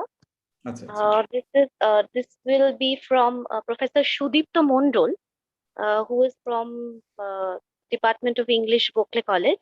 So he will ask it directly. Oh, please. Shudipto, are you there? I am. হ্যাঁ sir, শোনা যাচ্ছে আমার কথা? হ্যাঁ, শোনা যাচ্ছে। হ্যাঁ, প্রথমে আপনাকে ধন্যবাদ জানাই যে আমি যে প্রশ্নটা করতে যাচ্ছি সেটা অলরেডি আপনি অনেকটাই কনটেক্সচুয়ালাইজ করে দিয়েছেন। তো আমার প্রশ্নটা হয়তো একটু এক্সট্রিম মনে হতে পারে, মানে আমি জানি না আমার প্রশ্নটা সঠিক কিনা। যেটা আমি বলতে চাইছি যে যেটা হচ্ছে 19th সেঞ্চুরিতে আরবান স্পেসের দুটো ফাংশনের কথা আমরা দেখতে পাচ্ছি, একটা তার হচ্ছে কালচারাল ফাংশন, একটা হচ্ছে তার কমার্শিয়াল ফাংশন, এবং এটা ঠাড়ে ঠোঁটে বুঝিয়ে দেওয়া হচ্ছে যে কমার্শিয়াল ফাংশনের জন্যই শহর নোংরা হচ্ছে। এবং সেখানে আমরা দেখতে পাচ্ছি ভিক্টোরিয়ান কিছু লেখা হচ্ছে, সেখানে দেখানো হচ্ছে যে যারা আর কি গরিব লোক, যারা ওয়ার্ক ফোর্স, তারাই কিন্তু অনেকটা পরিমাণে শহরের নৈতিক যে মোরাল ডিগ্রেডেশনের জন্য দায়ী।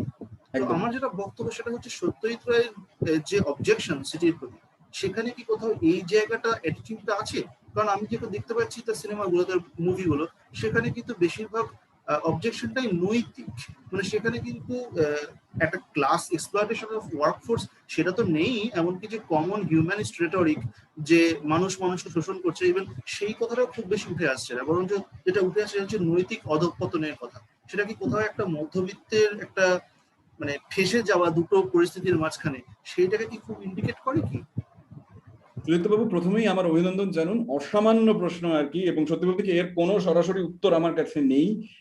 প্রথম কথা তো হচ্ছে, হ্যাঁ ভিক্টোরিয়ান লেখাতে এটা বারবার করে উঠে আসে, অ্যাবারক্রম্বি পড়লে জানা যায় যে ওরা তখন শহর প্ল্যান করার চেষ্টা করছিলেন এমন করে যেখানে এক হচ্ছে শহর যেরকম করে ইচ্ছে বাড়তে পারবে না, দুই হচ্ছে যত আনডিজারেবল এলিমেন্ট থাকবে তারা যেন শহরের প্রাকারের বাইরে থাকে। এই প্রাকার, ওয়াল, এই জিনিসটা শহরের আইডিয়াতে বারবার করে ফিরে আসে, মানে প্রায় আধা ফ্যাসিস্ট এক ধরনের মতামত আর কি, যা হয় বেসিক্যালি।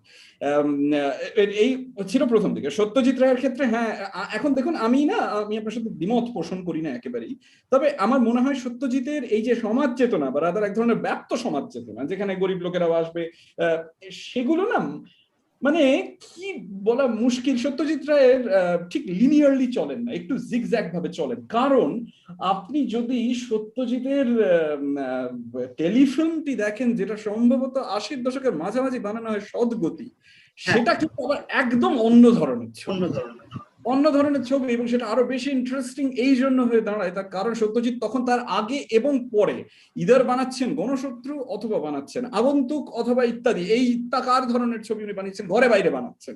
সত্যজিৎ সামাজিক ছবি থেকে প্রায় তখন সম্পূর্ণ সরে গেছেন আর কি। সামাজিক ছবি মানে মানে মানে কি বলবো, কন্টেম্পোরারি সামাজিক ছবি থেকে তখন উনি একটু মিথিক্যাল, একটু অন্যরকমের, একটু জমিদার বাড়ির মধ্যে আটকা পড়া গল্প ইত্যাদি বানাচ্ছেন। আমি ছবিগুলোর কোয়ালিটিকে খাটো করছি না, যদিও আমার ধারণা এই ছবিগুলোর কোয়ালিটি আদতে খাটোই, কিন্তু সেটাও অন্য প্রসঙ্গ। এখন এ হলো যে হ্যাঁ একদম মানে এটা না মানে বলা খুব মুশকিল। সাধারণভাবে দেখতে গেলে বাংলা ভাষায় নির্মিত ওনার ছবি দেখতে গেলে মনে হয় যেন প্রথমে উনি যেই এক ধরনের অবস্থান ছিল ওনার, সোশ্যালিস্ট অবস্থান, ফেবিয়ান সোশ্যালিজমের অবস্থান ছিল, তার থেকে উনি সরে গেলেন, আবার সদগতিটা মাঝখান থেকে এসে সমস্ত গোলমাল করে দেয়। কারণ সদগতিটা আমার নিজের মতো সত্যজিতের পক্ষে একটা খুবই অন্য ধরনের ছবি আর কি, এটা সম্পূর্ণ অন্য ধরনের, এবং তার ইম্প্যাক্টও খুব সাংঘাতিক। এর বেশি আমার মনে হয় না এই মুহূর্তে আমি কিছু বলে উঠতে পারি। আপনাকে অসংখ্য ধন্যবাদ, খুব ভালো লাগলো, প্রত্যেক স্পিকারেরই বক্তব্য খুব ভালো লেগেছে, আপনার প্রেজেন্টেশনও দুর্দান্ত লেগেছে, অসংখ্য ধন্যবাদ আপনাকে। আমি একটা ছোট্ট অ্যানেকডোট শেয়ার করার পারমিশন পাবো, with due permission from the chair and আচ্ছা, এটা আমার নিজের খুব মজা লাগে, কারণ আমি প্রায় আজকে 21 বছর শান্তিনিকেতনে ছিলাম। সত্যজিতের একটা মজার ব্যাপার হচ্ছে, ও তো কলা ভবনে পড়তে গিয়েছিলেন এবং ভীষণ সেটা তার মানে অপছন্দের জিনিস ছিল। শান্তিনিকেতন যে খারাপ লাগতো তা না, মানে একটা জিনিস আমার মানে আমি নিজে এটা একদম পার্সোনালি শেয়ার করছি, আমি কি করে রিলেট করছি আরবান মডার্ন সিটি রুরাল সাইডের সঙ্গে। উনি একটা জায়গায় বলছেন বুধবার শান্তিনিকেতন ছুটি থাকতো, বিশ্বভারতী ছুটি থাকতো, উনি মঙ্গলবার দিন বিকেল বেলায় ট্রেনে চেপে কলকাতায় আসতেন, এসে ম্যাগনোলিয়া আইসক্রিম খেতেন এবং তারপরে আবার মনের দুঃখে বুধবার দিন সন্ধেবেলায় ট্রেনে চেপে শান্তিনিকেতন ফেরত যেতেন। মানে আই ক্যান রিলেট দিস। এবং মানে মানুষটা যে কিভাবে শহর ভালোবাসতেন, এবং এই যে গোয়িং, আমি জানি না ডেফিনেটলি মুভিজ এবং পার্সোনাল লাইফকে এক করা উচিত নয়, কিন্তু কোথাও কিন্তু এটা ইট রিংস আ বেল। এবং আমার নিজের I could relate because same thing happen to me, Kolkata থেকে শান্তিনিকেতন কি আমার প্রায় নিঃশ্বাস বন্ধ হয়ে যাওয়ার মতো অবস্থা কিছু বছর। তো then I could like tell my husband, এই দেখো সত্যজিৎও কিন্তু এই করেছে, ও কিন্তু পারতো না একটা না এই গ্রামে থেকে। So this was what I really wanted to share and it was amazing. And then he went back, আবার কলা ভবনে যাচ্ছে, ছবি আঁকছে, কাজ করছে, কিন্তু ওই একটা উইকেন্ডে উনি কিন্তু ফিরে আসতেন শহর, এবং শহরকে মিস, মানে শহরের এটা কি যে একটা মানে পার্ক স্ট্রিটে ধর্মতলায় গিয়ে একটা ম্যাগনোলিয়া আইসক্রিম খেতেন। এবং ওটা উনি লিখছেন, যা মানে I am forgetting the specific quotation, I just remembered. দিব্যর কথাটা শুনে আমার এটা হঠাৎ আবার মনে পড়ে গেল। Thank you.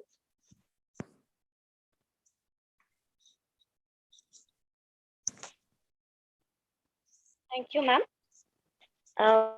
We have another question from Professor Dr. Saurabh Niyogi for Professor Robiranjan Moitro.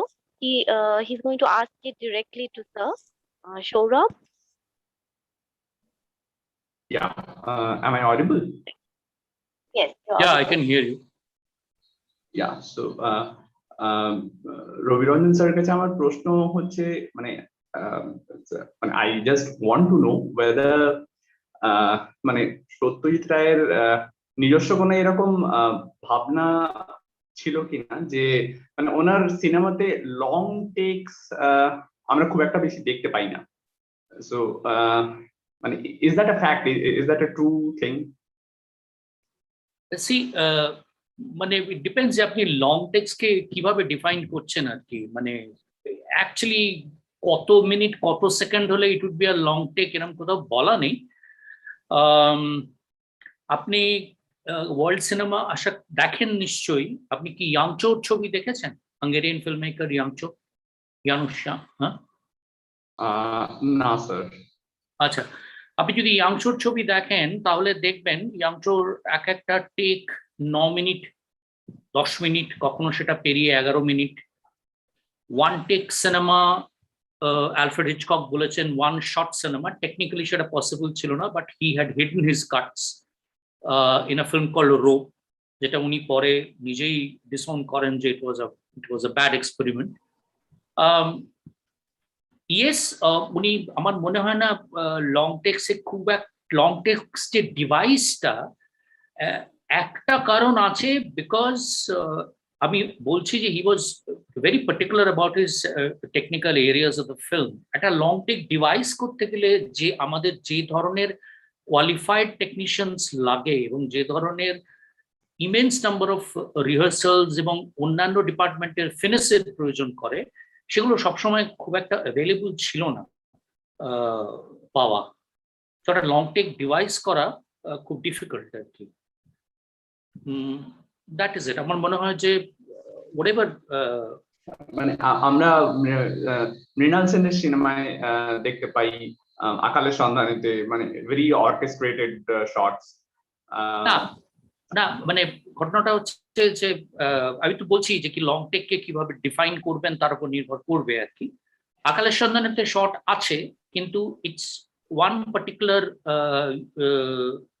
একটা জায়গাতে, সামটাইমস একটা জায়গাতে একটা লং টেক ওয়ার্ক করে। মানে আসলে আমরা ফিনিশড ফিল্ম দেখি, তো আমরা তো তার পেছনের লোক, সো উই নো সেটা কি হয় আর কি।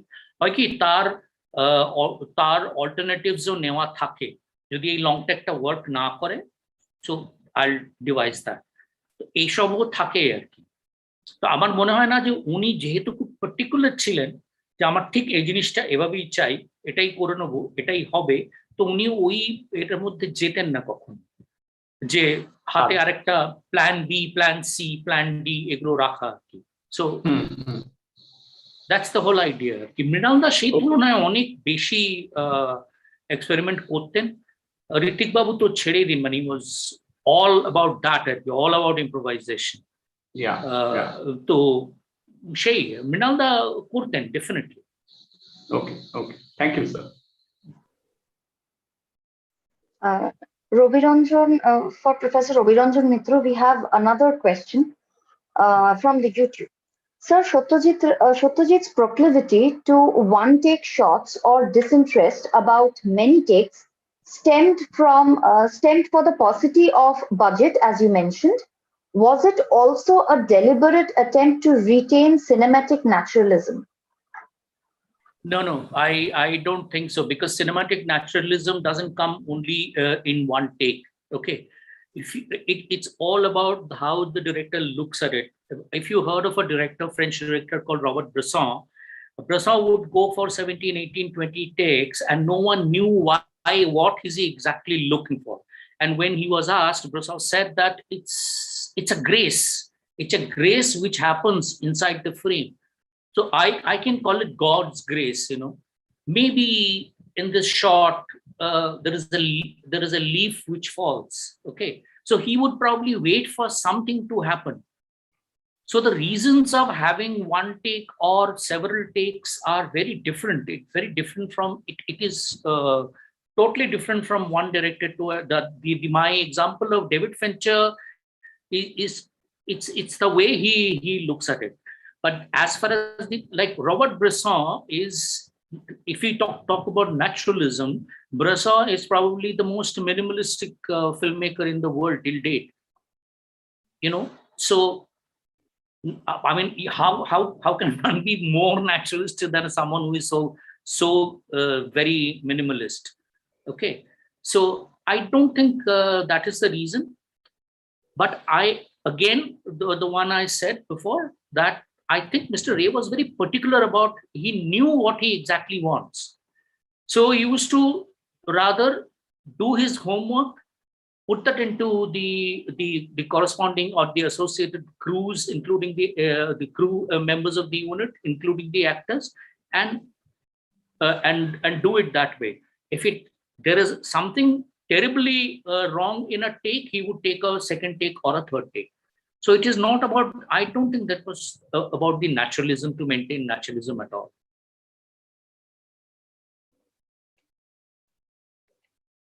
Thank you, sir. I hope that has answered the question that was asked. Naumita Di, are you there? Yes, I'm there. We don't have any further questions.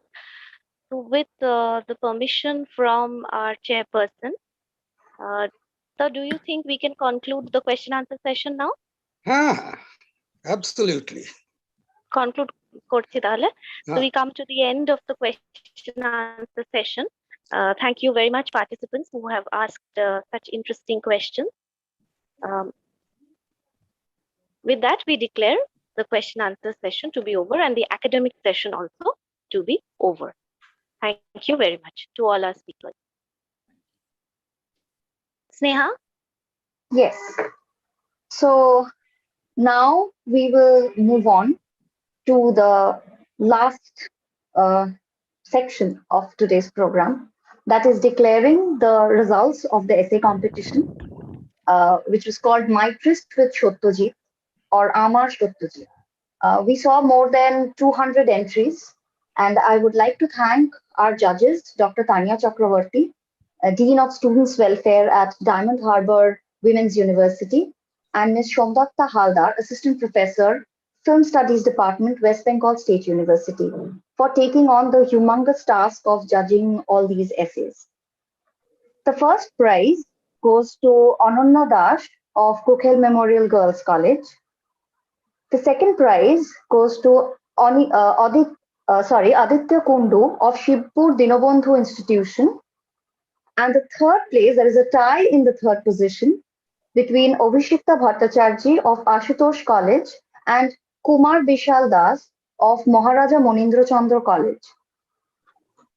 Are the participants, the winners, right now present in this Google Meet? Sorry, the Zoom meeting that we are having? Yes, ma'am. Okay, so I would like to, yes, so we want the winners to read out their essays within 10 minutes maximum, one by one. So we can begin with the person in the first position, Anonna. Are you there?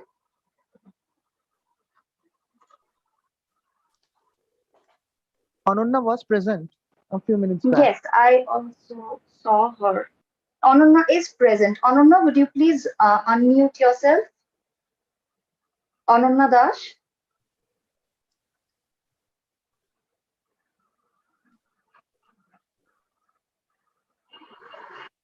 I think she's having some difficulty.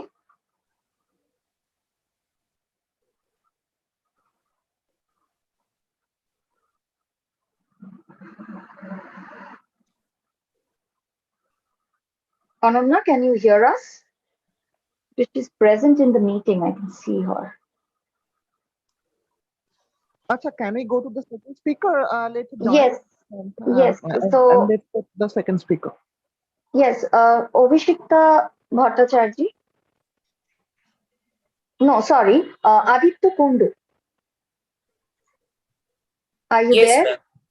Okay, Yes, please. ma'am. Yes, please read out your essay for everyone.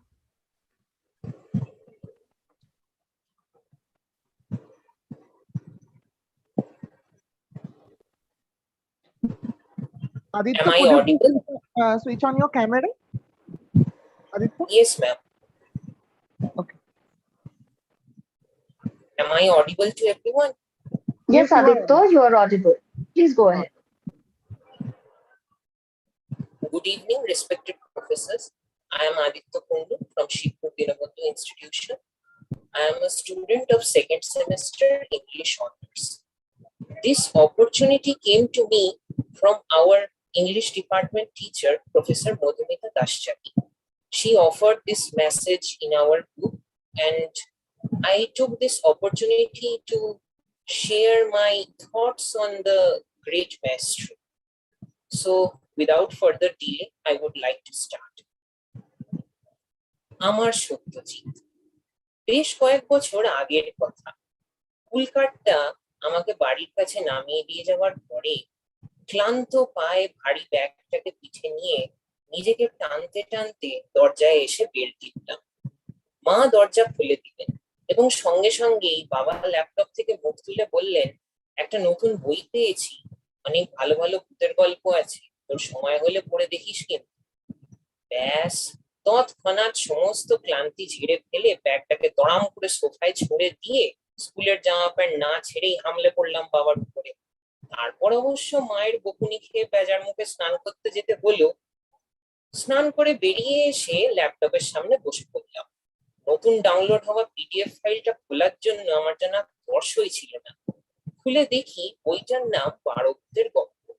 লেখকের নাম সত্যজিৎ রায়। সত্যজিৎ রায় যে কোনো বিখ্যাত ব্যক্তি সে কথা আমি তখনও জানতাম না। একে একে পড়ে চললাম ফ্রিটস, গগন চৌধুরীর স্টুডিও, অনাথ বাবুর ভয় ইত্যাদি। এক সপ্তাহের মধ্যেই বইটা পড়া শেষ হয়ে গেল।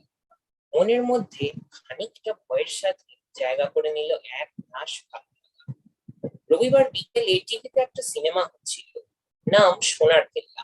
একে পুরোনো দিনের সিনেমা, তাই আবার ছবিও তেমন ঝকঝকে নয়। তবুও হয়তো বোকা বাক্সর প্রতি একটা স্বাভাবিক আকর্ষণেই চোখে চশমা লাগিয়ে বসে পড়লাম। অদ্ভুত ব্যাপার হলো, একবার দেখতে আরম্ভ করার পরে কিন্তু আর অন্য কোনো দিকে মুখ ফেরাতে পারলাম না। দেখতে দেখতেই কোনো এক অজানা জাদুতে রাজস্থান থেকে ঘুরে এলাম। ফেলুদা, তোপসে, জটায়ু এই তিনজনের সঙ্গে আলাপ হলো। পরের রবিবার জয় বাবা ফেলুনাথ দেখলাম এবং তখন থেকেই এই গোয়েন্দা চরিত্রটির স্রষ্টার সম্পর্কে জানার জন্য ভীষণ কৌতূহল হতে লাগলো। উইকিপিডিয়া ঘেঁটে যা জানলাম তাতে আমার চক্ষু চড়ক গাছ হয়ে গেল। একজন মানুষের পক্ষে এত কিছু একসঙ্গে করা সম্ভব? এরপর যত বড় হলাম তত আস্তে আস্তে বুঝতে পারলাম যে হ্যাঁ সম্ভব। যে মানুষ একাধারে বিশ্ববরেণ্য চলচ্চিত্র পরিচালক, চিত্রনাট্যকার, সঙ্গীত পরিচালক এবং সুরকার হতে পারেন, তিনি আবার অতুলনীয় সাহিত্যিকও হতে পারেন। মনে আছে ক্লাস 9 এর বই কিনতে যেদিন বাবার সঙ্গে কলেজ স্ট্রিট গেছিলাম, সেদিন আমার ইচ্ছার বিরুদ্ধেই আমাকে সমগ্র কিনে দিয়েছিলেন বাবা। আমার অনিচ্ছার কারণ, আমার তখন ধারণা ছিল যে একজন লেখকের সমস্ত লেখা কখনো একই রকম ভালো হতে পারে না, এটা সম্ভব নয়। কিন্তু বাড়ি ফিরে এসে বইটা পড়তে আরম্ভ করার পরে বুঝতে পারলাম যে আমি সম্পূর্ণ ভুল ছিলাম। কারণ সত্যজিৎ রায়ের লেখায় একঘেয়েমির কোনো জায়গা নেই। যেটা রয়েছে সেটা হলো নির্মল আনন্দ এবং তার সঙ্গে কিছু সামাজিক বার্তা, যেগুলো নিজের সমস্ত সৃষ্টির মধ্যে অসাধারণভাবে বুনে দিতে পারতেন লাইফ টাইম অ্যাচিভমেন্টের জন্য বিশেষ অস্কার জয়ী আদ্যপান্ত বাঙালি মানুষটি। সেই জন্যই হাল্লা রাজার বন্দিশালায় বসে গুপির গাওয়া গানের দুঃখের কারণ অনুসন্ধান করতে গিয়ে অত্যন্ত সরলভাবেই বেরিয়ে আসে জাগতিক সত্যটি, অর্থই সমস্ত অনর্থের মূল। এবং সেই একই কারণেই হাল্লা রাজার সেনাকে যুদ্ধক্ষেত্রে থামিয়ে দিয়ে ক্ষুধার্ত দুর্বল সৈনিকদের মিষ্টি খাওয়ানোর মধ্যে দিয়ে ফুটে ওঠে সেই চিরকালীন আরতি, যুদ্ধ নয় শান্তি চাই। ছোটবেলার সেই আনন্দের দিনগুলো আজ হারিয়ে গেছে। এখন আমি কলেজের ছাত্র, পড়াশোনার চাপের সঙ্গে পাল্লা দিয়ে বেড়েছে অন্যান্য নানা রকম দায়িত্ব। বর্তমান পরিস্থিতিতে আত্মীয় স্বজন, বন্ধু বান্ধব কারোর সঙ্গেই দেখা হওয়ার বিশেষ সুযোগ নেই। সারাদিন মোবাইলের স্ক্রিনে ঘাড় গুঁজে বসে থাকতে থাকতে কিংবা দেশব্যাপী মৃত্যু মিছিলের খবর শুনতে শুনতে যখন মাথাটা ঝিমঝিম করে ওঠে, তখন গল্প 101 কাছে টেনে নিয়ে চুপি সারে হাজির হই গল্প বলিয়ে তার্কিকগুলোর আসরে। কিংবা ব্রেনিয়াস গ্রহের অ্যাঙের দেওয়া ছোট কাঁচ লাগানো সেই নলে চোখ লাগিয়ে বঙ্কুবাবুর মতোই দেখতে চেষ্টা করি এই বৃহৎ জগতের অচেনা জায়গা। বিশ্বজুড়ে বয়ে চলা ষড়যন্ত্রের মেঝের দাপটে যখন মানসিক শান্তি প্রায় তোলপাড় হয়ে যায়, তখন বাধ্য হই সিনি স্টেশনের ওভারব্রিজে উঠে দাঁড়িয়ে রতনবাবুর পাশে সেই লোকটার মতোই রেল লাইনের উপর দিয়ে তীব্র হেডলাইট চালিয়ে এগিয়ে আসা ট্রেনটার দিকে তাকিয়ে থাকি শিশুসুলভ উত্তেজনা দিয়ে। এইভাবেই বইয়ের পাতায় ডুবে থাকতে থাকতে কখন যেন আমার মানসিকতা আরো দৃঢ় হয়ে ওঠে কঠোর বাস্তববাদী জীবনের মুখোমুখি হওয়ার জন্য। কখনো বা পথের পাঁচালী দেখতে দেখতে অপু ও দুর্গার সাথে নিশ্চিন্দিপুর গ্রামের খোলা মাঠে দৌড়দৌড়ি করে বুকে টেনে নিতে চেষ্টা করি বিশুদ্ধ বাতাস, এমন বাতাস যাতে নিঃশ্বাস নেবার জন্য কোনো মাস্কের প্রয়োজন হয় না। সময় পাল্টেছে, যুগেরও পরিবর্তন হয়েছে, কিন্তু সত্যজিৎ রায় এক চিরন্তন অনুপ্রেরণার উৎস। কারণ তিনিই তো শিখিয়েছেন যে মনের জোরকে বাড়িয়ে বৃহৎচঞ্চুর মতন বড় ও শক্তিশালী করে তুলতে পারলে শ্রীবিলাস মল্লিকের প্রতিকৃতি আঁকার মতো আপাত অসম্ভব কাজও অত্যন্ত সহজ হয়ে যায়। তাই তো আজও তার লেখা কোনো গল্প বা প্রবন্ধ পড়তে পড়তে এবং তার নিজের হাতে আঁকা সেই সমস্ত লেখার সঙ্গে অসাধারণ সব অলঙ্করণগুলি দেখতে দেখতে, তার পরিচালিত কোনো সিনেমার একের পর এক দৃশ্য মুগ্ধ বিস্ময়ে দেখে যেতে যেতে এবং সেই সিনেমায় ব্যবহৃত অনবদ্য সব সঙ্গীতের সুরে ভাসতে ভাসতে ঠোঁটের ফাঁক দিয়ে আপনিই বেরিয়ে আসে শুন্ডির রাজার দরবারে দাঁড়িয়ে গুপির গাওয়া নিজ ভাষাকে সম্মান জানানোর জন্য সেই গানের প্রথম লাইনটি, মহারাজা তোমারে সেবা। এইসব ভাবছি আর গোখলে মেমোরিয়াল গার্লস কলেজ কর্তৃক আয়োজিত আন্তঃ কলেজ রচনা প্রতিযোগিতার জন্য আমার সত্যজিৎ নামে একটি প্রবন্ধ লিখছি, এমন সময় হঠাৎ একটা মৃদু খচখচ শব্দ পেয়ে জানলার বাইরে তাকিয়ে দেখলাম গ্রিলের ফাঁক দিয়ে ঢুকে এসেছে একটা গাছের 3 কোনা পাতা এবং সেই পাতার পেছনে দেখা যাচ্ছে কয়েকটা হলদে, কমলা, বেগুনি রঙের খুব সুন্দর ছোট ছোট ফুল। হয়তো লিখতে লিখতে তন্ময় হয়ে গেছিলাম, সেই জন্যই প্রথম দর্শনে জিনিসটাকে চিনতে পারলাম না, কিন্তু যতক্ষণে চিনলাম ততক্ষণে দেরি হয়ে গিয়েছে। তাড়াতাড়ি হাত বাড়িয়ে জানলাটা বন্ধ করতে গিয়ে প্রচন্ড ভয় পেয়ে হাত সরিয়ে নিতে বাধ্য হলাম। জানলায় ঠিক ঠিক করছে অসংখ্য লাল পিঁপড়ে। কি করব বুঝে উঠতে পারছিলাম না। এমন সময় পাখিদের ডানা ঝাপটানোর মতো একটা আওয়াজে উপরের দিকে মুখ তুলে দেখি আমার ঘরের সিলিং থেকে ফ্যানের বদলে ঝুলছে এক গুচ্ছ কালো বাদুড়। এরা আমার ঘরের মধ্যে কখন ঢুকলো, কোথা দিয়েই বা এলো? কেন জানি না বাদুড়গুলোকে দেখে আমার প্রচন্ড ভয় হতে লাগলো। ভয়ের চোটে আমার গলার স্বর বুঝে এলো। কাউকে যে সাহায্যের জন্য ডাকবো সেই ক্ষমতাটুকুও যেন হারিয়ে ফেললাম। হঠাৎ লক্ষ্য করলাম একটা বাদুড় উপর থেকে নেমে এসে যেন আমার দিকে শিকারীর মতো ছো মেরে এগিয়ে এলো। আমি আতঙ্কে চোখ বুজে ফেললাম। কি হবে জানি না, কি করবো কিছুই বুঝে উঠতে পারছি না। হয়তো এক্ষুনি ঘটবে কোনো ভয়ঙ্কর কাণ্ড, কিন্তু আশ্চর্য ব্যাপার কিছুই ঘটলো না। একজন মানুষের কণ্ঠস্বর পেয়ে চোখ খুলে দেখি জানলার বাইরে দাঁড়িয়ে আছেন একজন টাকমাথা বৃদ্ধ ভদ্রলোক। চোখে মুখে তুখোড় বুদ্ধির ছাপ। আমাকে দেখে তাড়াতাড়ি বললেন, এক্ষুনি বেরিয়ে এসো, অতগুলো বাদুড়কে আমার অ্যানাইহিলিন দিয়ে নিশ্চিহ্ন করতে পারবো না। আমি আসছি প্রফেসর বলে বিছানা থেকে নামতে গিয়ে হঠাৎ মাথায় একটা কিসের যেন প্রচন্ড ধাক্কা খেয়ে চোখে অন্ধকার দেখলাম। অজ্ঞান হয়ে গেছিলাম কিনা জানি না, কিন্তু আস্তে আস্তে যখন চোখ খুললাম দেখলাম আমার ঘরের মেঝেই পড়ে আছি। মাথায় হাত বোলাতে বোলাতে উঠে বসে ঘরের মধ্যে বাদুড় বিভীষিকার কোনো অস্তিত্ব দেখতে পেলাম না। ঘরের বাইরে জানলার ওপারে প্রফেসর শঙ্কু বা বিষ ফুল কাউকেই খুঁজে পেলাম না।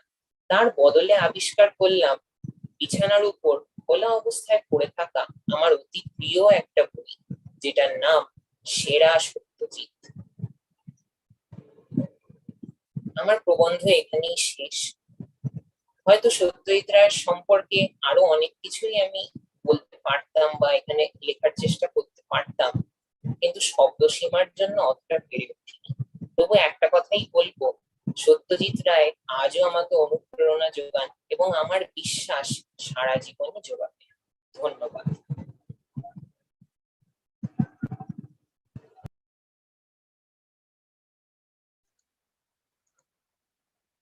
Thank you, Aditya. Ananya, are you there? Have you joined? Yes, ma'am. Yes. Would you please kindly turn on your camera? Yes. Would you please kindly turn on your camera? Yes, ma'am. Go ahead and read. Good evening, everybody. I'm Ananya Dash from. Sorry, ma'am. Good evening, everybody. I am Ananya Dash from Gokhale Memorial Girls College. First of all, sorry, my connection got disconnected, so I had to rejoin the meeting. When I first saw the topic of the essay, the first thing that came to my mind was my tryst with Satyajit Ray had always been a continuous and repetitive quest. This will be a thing that I will say if I have to very briefly delineate my tryst with Ray. My rendezvous with him started very early, even before I established a connection with the outer world. It obviously started with Hirok Raja Deshe, but gradually, while I was growing up, my focus or my mind shifted to the other, or rather the missed ideas in Satyajit Ray's portrayals or stories. The credit of which also goes to Hirok Raja Deshe because of its embedded socio-political innuendos of a fascist rule state. Then I started to look for a prominent or a strong female character created through the maestro's ink. When I say created, I say the word very carefully, as Satyajit Ray portrayed and dealt with ease with many strong female characters in many of his directorial ventures. Mention may be made of Ghore Baire's Bimola, Apurna and Duli from Arunne Dinratri, Aditi from Nayok, and of course, Arati from Mohanagar, who is a bit extra special for me as seeing her or showing her as if Ray took me on a journey of seeing my own mother, whose stories of coming from a small town and to the big city in order to work and always complimenting a husband always used to fascinate me. But sadly, none of the stories were Ray's original creations. And to my utter surprise, even Nayok was inspired by Wild Strawberries by Ingmar Bergman. So these clearly define Ray's inclination towards these types of stories with such a strong female protagonist. But Ray himself never penned down such a story himself. Even his three literary leads, Tarini Khuro, Professor Shonku, and Feluda, lacked even a dash of a prominent female protagonist or even a prominent female character. Most of Feluda's men or Feluda's character, surprisingly, to my surprise, were widowed or bachelors. So that kind of give a rise to an angst in me, which consequently gave the rise to my quest. I was determined to find out the reason behind it, and so I started my little research and readings. Then I somewhat reached a satisfactory, you may say, a satisfactory conclusion. I saw a panel discussion where Apurna Sen very aptly pointed out that Satyajit Ray was only comfortable with women who were morally superior. The prime example of which may be said to be Anila Bose from Aguntu. While we see that her husband was skeptical and doubtful on their guest from the beginning, Anila Bose was never even had a hint of doubt. And another aspect or another discovery by me was that the opinion of Satyajit Ray was really oscillating or was an oscillating one when it comes to a woman engaging in any types of bonds outside a conjugal one. While on the one hand, he depicted such stories very beautifully uh, or with ease in Charulata and Ghore Baire, he very carefully omitted the character of Leela, who was supposed to be the first love interest of Opu from the trilogy, and directly jumped to Apurna. Thus, with many questions unanswered and many roads untraveled, my tryst with Satyajit Ray will always continue in the form of an odyssey. Thank you very much. Thank you, Ananya. Now I would like to ask the winners of in the third position, Obhishikta Bhattacharjee, who are there. Yes, ma'am. Yes, Obhishikta, kindly turn on your camera and speak. Yeah. A very good evening to everyone present. When I first received the topic for the essay, there were so many muddled thoughts, and I did not even know how to begin writing the whole thing. So I decided I would start with a very fond memory from my childhood.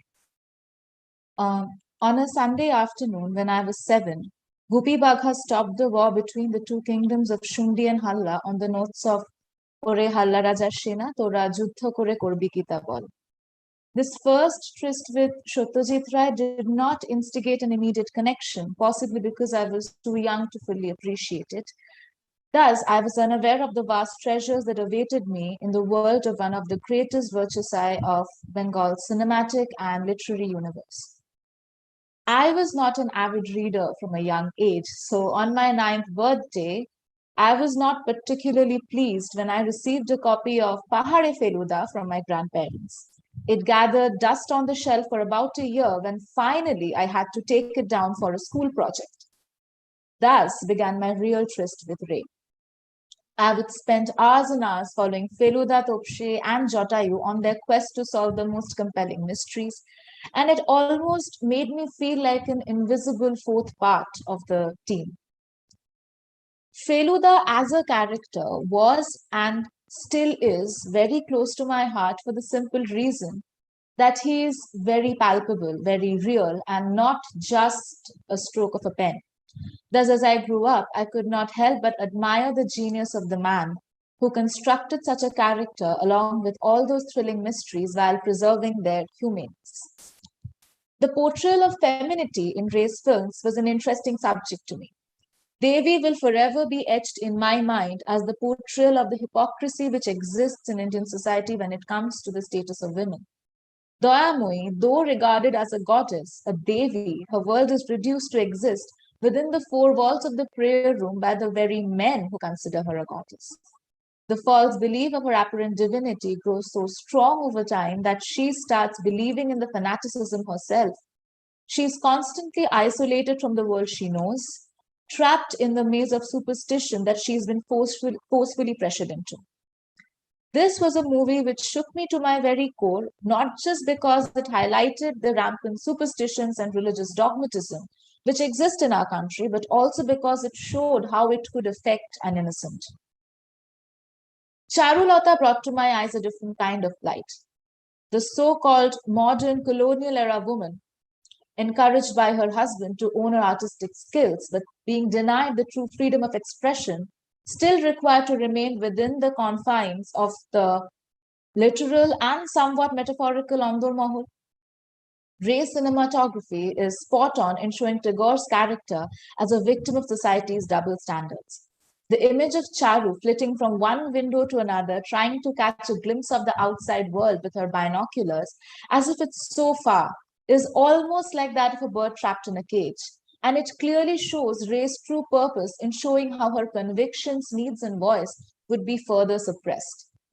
But while there is plight, there is also a message of hope through a series of films which show the quintessential modern woman, the Adhunikata. Teen Konna, again a beautiful rendezvous of Tagore's romanticism and Ray's cinematic vision, goes on to show exactly that. When I saw the movie for the first time, I understood one thing. Even though it showed three women with vastly different stories, they all had one thing in common. They all surpassed societal expectations placed upon them through their emotional, cerebral, and intellectual range. There are many other instances where I found the trace of the modern woman in Ray's works. Aruti Mohanagar reflects true modernity in trying to share the responsibility of the bread earner with her husband. Bimola in Ghare Baire is shown as a woman who listens to and follows the rhythms of her heart, even if it is to the point of self-destruction. Shorbojoya is the true matriarch in trying to navigate through the ups and downs of a poor household. Apurna in Oroner Dinratri is someone who knows her mind and is able to rattle the roots of male pride. What I found refreshing about all these women is that they are imperfect. They carry the weight of the world, but they also make mistakes. They too are insecure. Ray, in my eyes, is able to hold forth the modern woman as a living, breathing person and not just a vague ideal. I have watched Gupiga and Baghabain many times since that first afternoon. Every time I have discovered something new which has changed my whole thought process. Well, of course, it is a clever political satire disguised as a children's film. What I find truly remarkable is the sharpness with which it shows the inner workings of a corrupt government. The king of Halla is never shown as evil. It is the influence of the minister and the magician which makes him rash. It clearly shows how power is truly divided and that many people in the position of power exercise none. Gopi Bagha are able to stop the war by making thousands of sweets materialize out of thin air using their magic, which makes all the soldiers of Halla's army leave their stations to catch the sweets out of hunger, which goes on to project another important theme, the cost of war and those who pay for it. This, in all fairness, is revolutionary. Similarly, Hirak Rajat Deshe, undoubtedly one of the greatest satires ever created, is profound in driving home the point that the dictatorial regime will continue to suppress its people as long as they are silent, ignorant, and that education is principal in overcoming that ignorance. The immortal words of Udayan Pandit still echo in my ears, Patshala Ekdin Khulbei. I can go on about the plethora of Ray's movies which have touched my heart at some point. That of a young boy with an unfettered imagination and the strange romanticism of the ups and downs of life. One of success and guilt, one about a last attempt at lost grandeur. But one movie transcends all, which clearly shows the retroceding of our apparently modern civilization, which I feel is a reflection of Ray himself. Aguntuk shows Manmohan Mitra as a true liberal. His views and opinions are, as he himself mentions, unorthodox, and quite naturally we see the skepticism surrounding him grow. One of my favorite moments in the movie has to be when he questions the true mettle of being civilized and how modern civilization is any different from the tribal barbarians it looks down upon. These truly are the inner workings of Ray's mind projected on screen, which makes the movie almost autobiographical. Ray passed away 29 years ago, but his artistic legacy continues to be relevant and indispensable. As someone who has grown up in the shadow of his world, I can strongly argue that his art will inspire, enlighten, and create revolutions for many, many more generations to come. Thank you very much.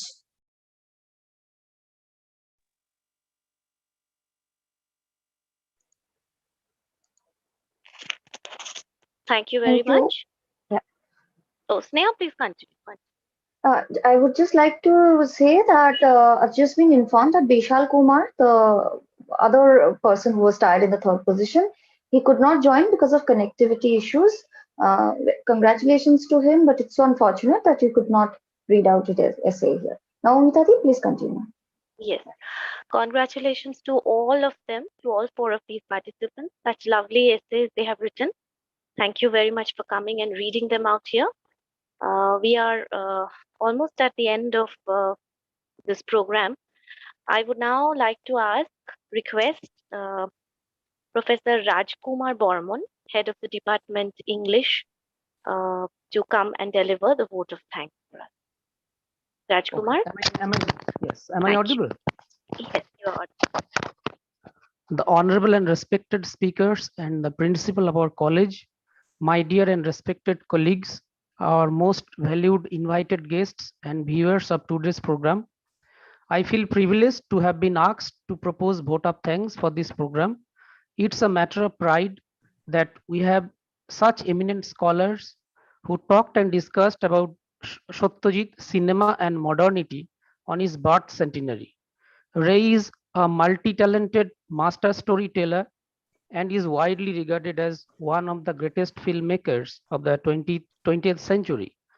Characterization of women is one important aspect of Ray's films, and this has been wonderfully discussed by Dr. Mousumi Sen Bhattacharjee with reference to new women, confrontation of the traditional women to the modern world,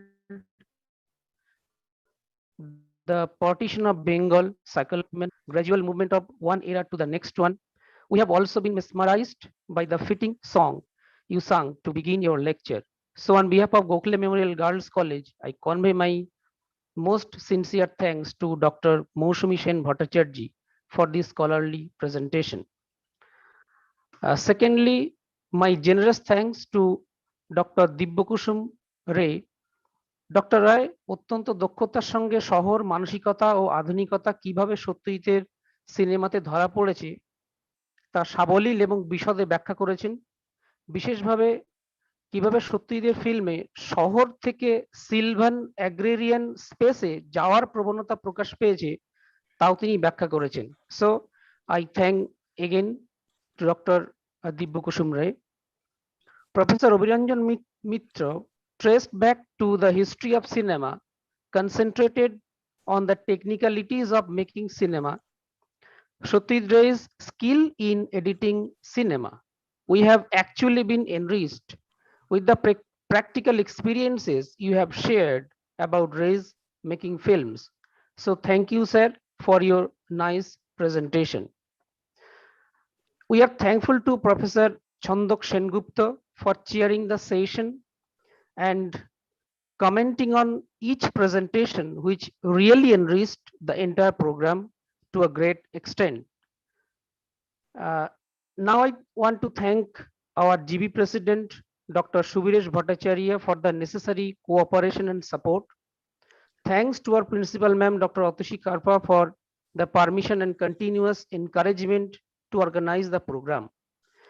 Thanks due to the manager of Indian Overseas Bank, Bhawanipur branch, for sponsoring the program. I also take this opportunity to thank ABP Education and Click for promoting the entire program. I must thank our honorable chief guests, colleagues, and viewers for watching the program. And last but not the least, I want to thank and congratulate the winners of the essay competition for their presentation. Over to you, Naumita and Sneha. Thank you very much, Kumar. We are about to end this day's program. Given the variety of eclecticity of Satyajit Ray's creative corpus, it won't perhaps be an exaggeration to say the effulgence of his infinite rays has impacted us in innumerable ways, be it social, political, or personal. Admittedly, it is almost impossible to touch upon every aspect of Ray's creativity, given the vastness of his creative spectrum. This 3-day event does not in any way claim to be exhaustive. Instead, it seeks to celebrate the rays we often overlook in the middle of our quotidian existence. The urge for social and cultural mobility Ray's overall creativity endorses has come to a stake due to this pandemic-inflicted stasis.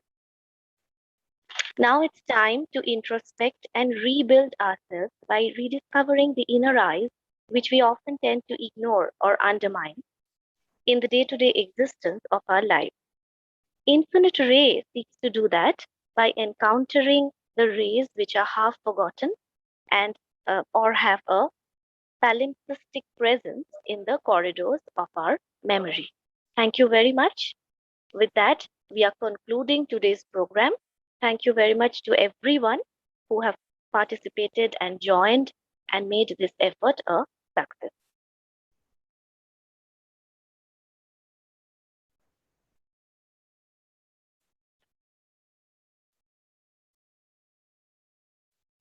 Thanks to everyone who are associated with this project, with this program, and thank you so much. And we would like to have you again sometime. I wish we could meet physically.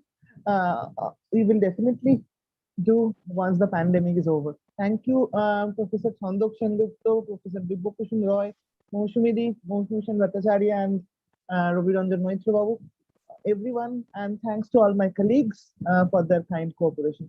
So let's call it a day for today. And we have another. Thank you, Shubham. Thank you very much to you as well. You have been very, very active in this, and to all the other departmental colleagues as well. Thank you very much. Thanks to Shubham. No, and thank you.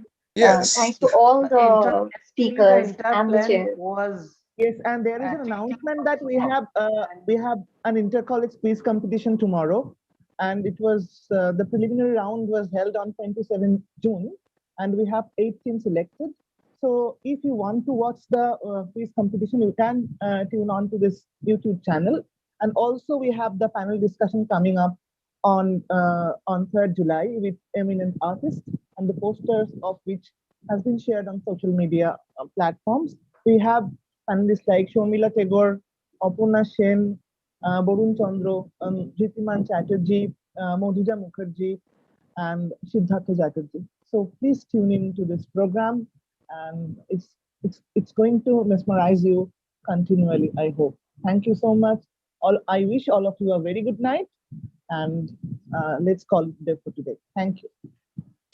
Thank you, everybody. Thank you, Shubham, for bearing with me. And good night to everybody. Enjoy the rest of your program. You're absolutely fascinating, sir. তো নিশ্চয়ই পরে বলবে আর এটাকে ডাকবো না। একদম নয়, আবার আসতে হবে, আরো 7 বছর আপনি প্যানেল ডিসকাশনে আসবেন স্যার শুনতে। দেখি কোশ্চেন করা যাবে? হ্যাঁ, কোশ্চেন থাকবে, তাহলে আসলেও আসতে পারি। এই শুভম আমাকে একটা লিংক পাঠিয়ে দিও ভাই, আমি এসব ব্যাপারে আমি লিংক পাঠিয়ে দিয়েছি আপনাকে। আমি আবারও পাঠিয়ে দেব। আমি আপনাকে লিংক পাঠিয়ে দিয়েছি। ওয়াইজ লিংক দেয়াই আছে। এই একটাই লিংক, এই লিংকটাতেই হবে? না, ওই ডে 3 লিংকও মেল করা আছে আপনাকে। ও আচ্ছা আচ্ছা, ঠিক আছে। আমি আবারও পাঠিয়ে দেবো, আবারও পাঠিয়ে হ্যাঁ দেবো। হ্যাঁ হ্যাঁ, কেননা আমার এইসব টেকনোলজিক্যাল ব্যাপারে এতই অদক্ষ, বুঝতেই পারি না কোনটা লিঙ্ক, কোনটা আইডি, কোনটা কি। তো যাই হোক, খুব ভালো লাগলো, থ্যাংক ইউ, সবাই ভালো থাকবেন, আসি। Thank you sir. হয়তো পরশুদিন Thank you, দেখা sir. হবে। হ্যাঁ, আসছি। Thank you, thank you.